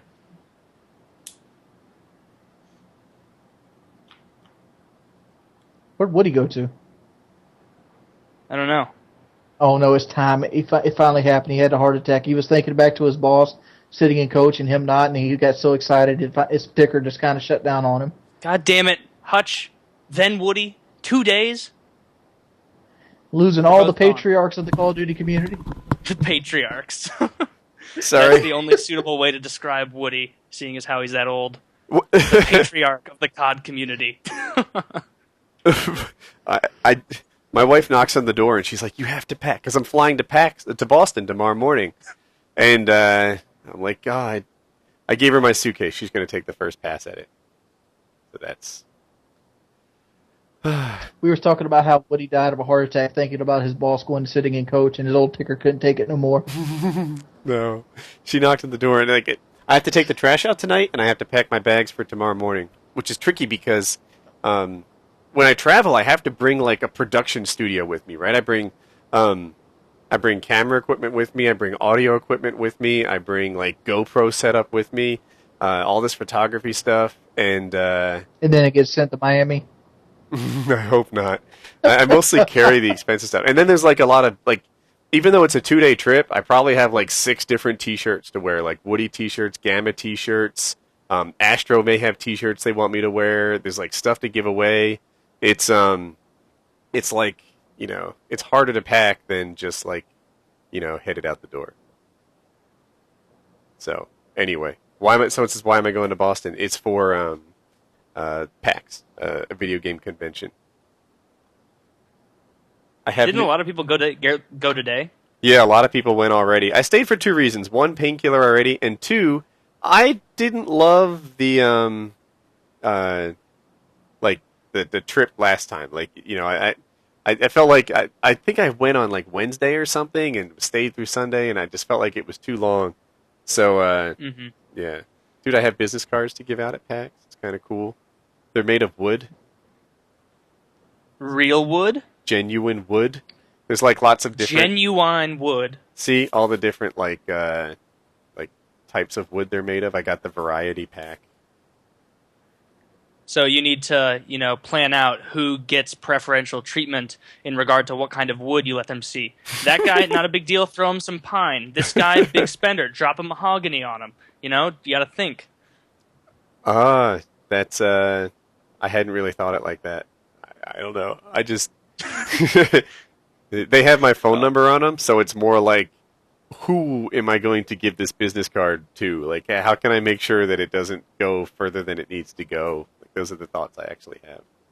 What's the splinter danger on these things? Really low. Yeah, they treat them like they're coated with something that makes them more bendable and splinterable. They behave a lot like paper, to be honest with you. There was no way for me to think about that other than to think that you were carrying around like Jenga block size things in your wallet. Like just fat things like, hey, you want my business card? Here's a chore. Put it in your pocket. Right. Walk around the rest of the day with this cell phone sized object. It's like having another wallet. Yeah. No. Oh, don't worry about it. Just put it in your back left pocket, just like your other wallet. You know? So I want guys to look at the stream, right? For right now. And my camera has 2 modes in it. Normally for gameplay, what I do is I have it zoom in on my face because it's a tiny little picture up in the corner, and you don't want like a, room size shot with me in it. You want me. But for PKA, normally what I do is I give like the room size shot. But today I had it zoom in. So one thing it does is if I move around like this, it'll like change the zooming. See how that works? And I'm not sure if this is better or worse. So I would like people to just write like good or bad. Good if you like the zooming and seeing more me, or bad if you would prefer to have like a wider shot where I'm just in it. So I'm waiting for my... I think it's good. I think it's good too, but I'm not sure. One downside is when it's zoomed in like this, any flaw I have gets magnified, right? Like, say my eyes are a little baggy because I'm kind of tired. Then, like, boom, it's like, Woody, why are you so tired? Woody, you look hungover. Woody, did you smoke dope? Woody, you're this, you're bad, you're whatever. Woody, I found this flaw in you. This, and it's like, man, you guys are freaking rough on me. Do you always look like a model? I don't know. Maybe you do. So they don't. I'm looking. So far, it's evenly split between good and bad. Maybe a little more bad than good. Ooh, bads are taking over. Bads are taking over. Everyone who writes good is entered in a raffle to win something great. I can change it. I can change it for next time. It's not harder or easier for me. I just want to know what people want, and I give the people what they want. So you guys ready to wrap up? I think we're 3 hours deep. Yeah. Yeah? Yep. All right. So that was Painkiller already. I think 89. It could even be 90. I just took my best guess. And that was it. Now the goods are rolling in. But whatever. So thanks for coming out, guys. I hope you enjoyed the stream, and have a good day. Peace. See you later.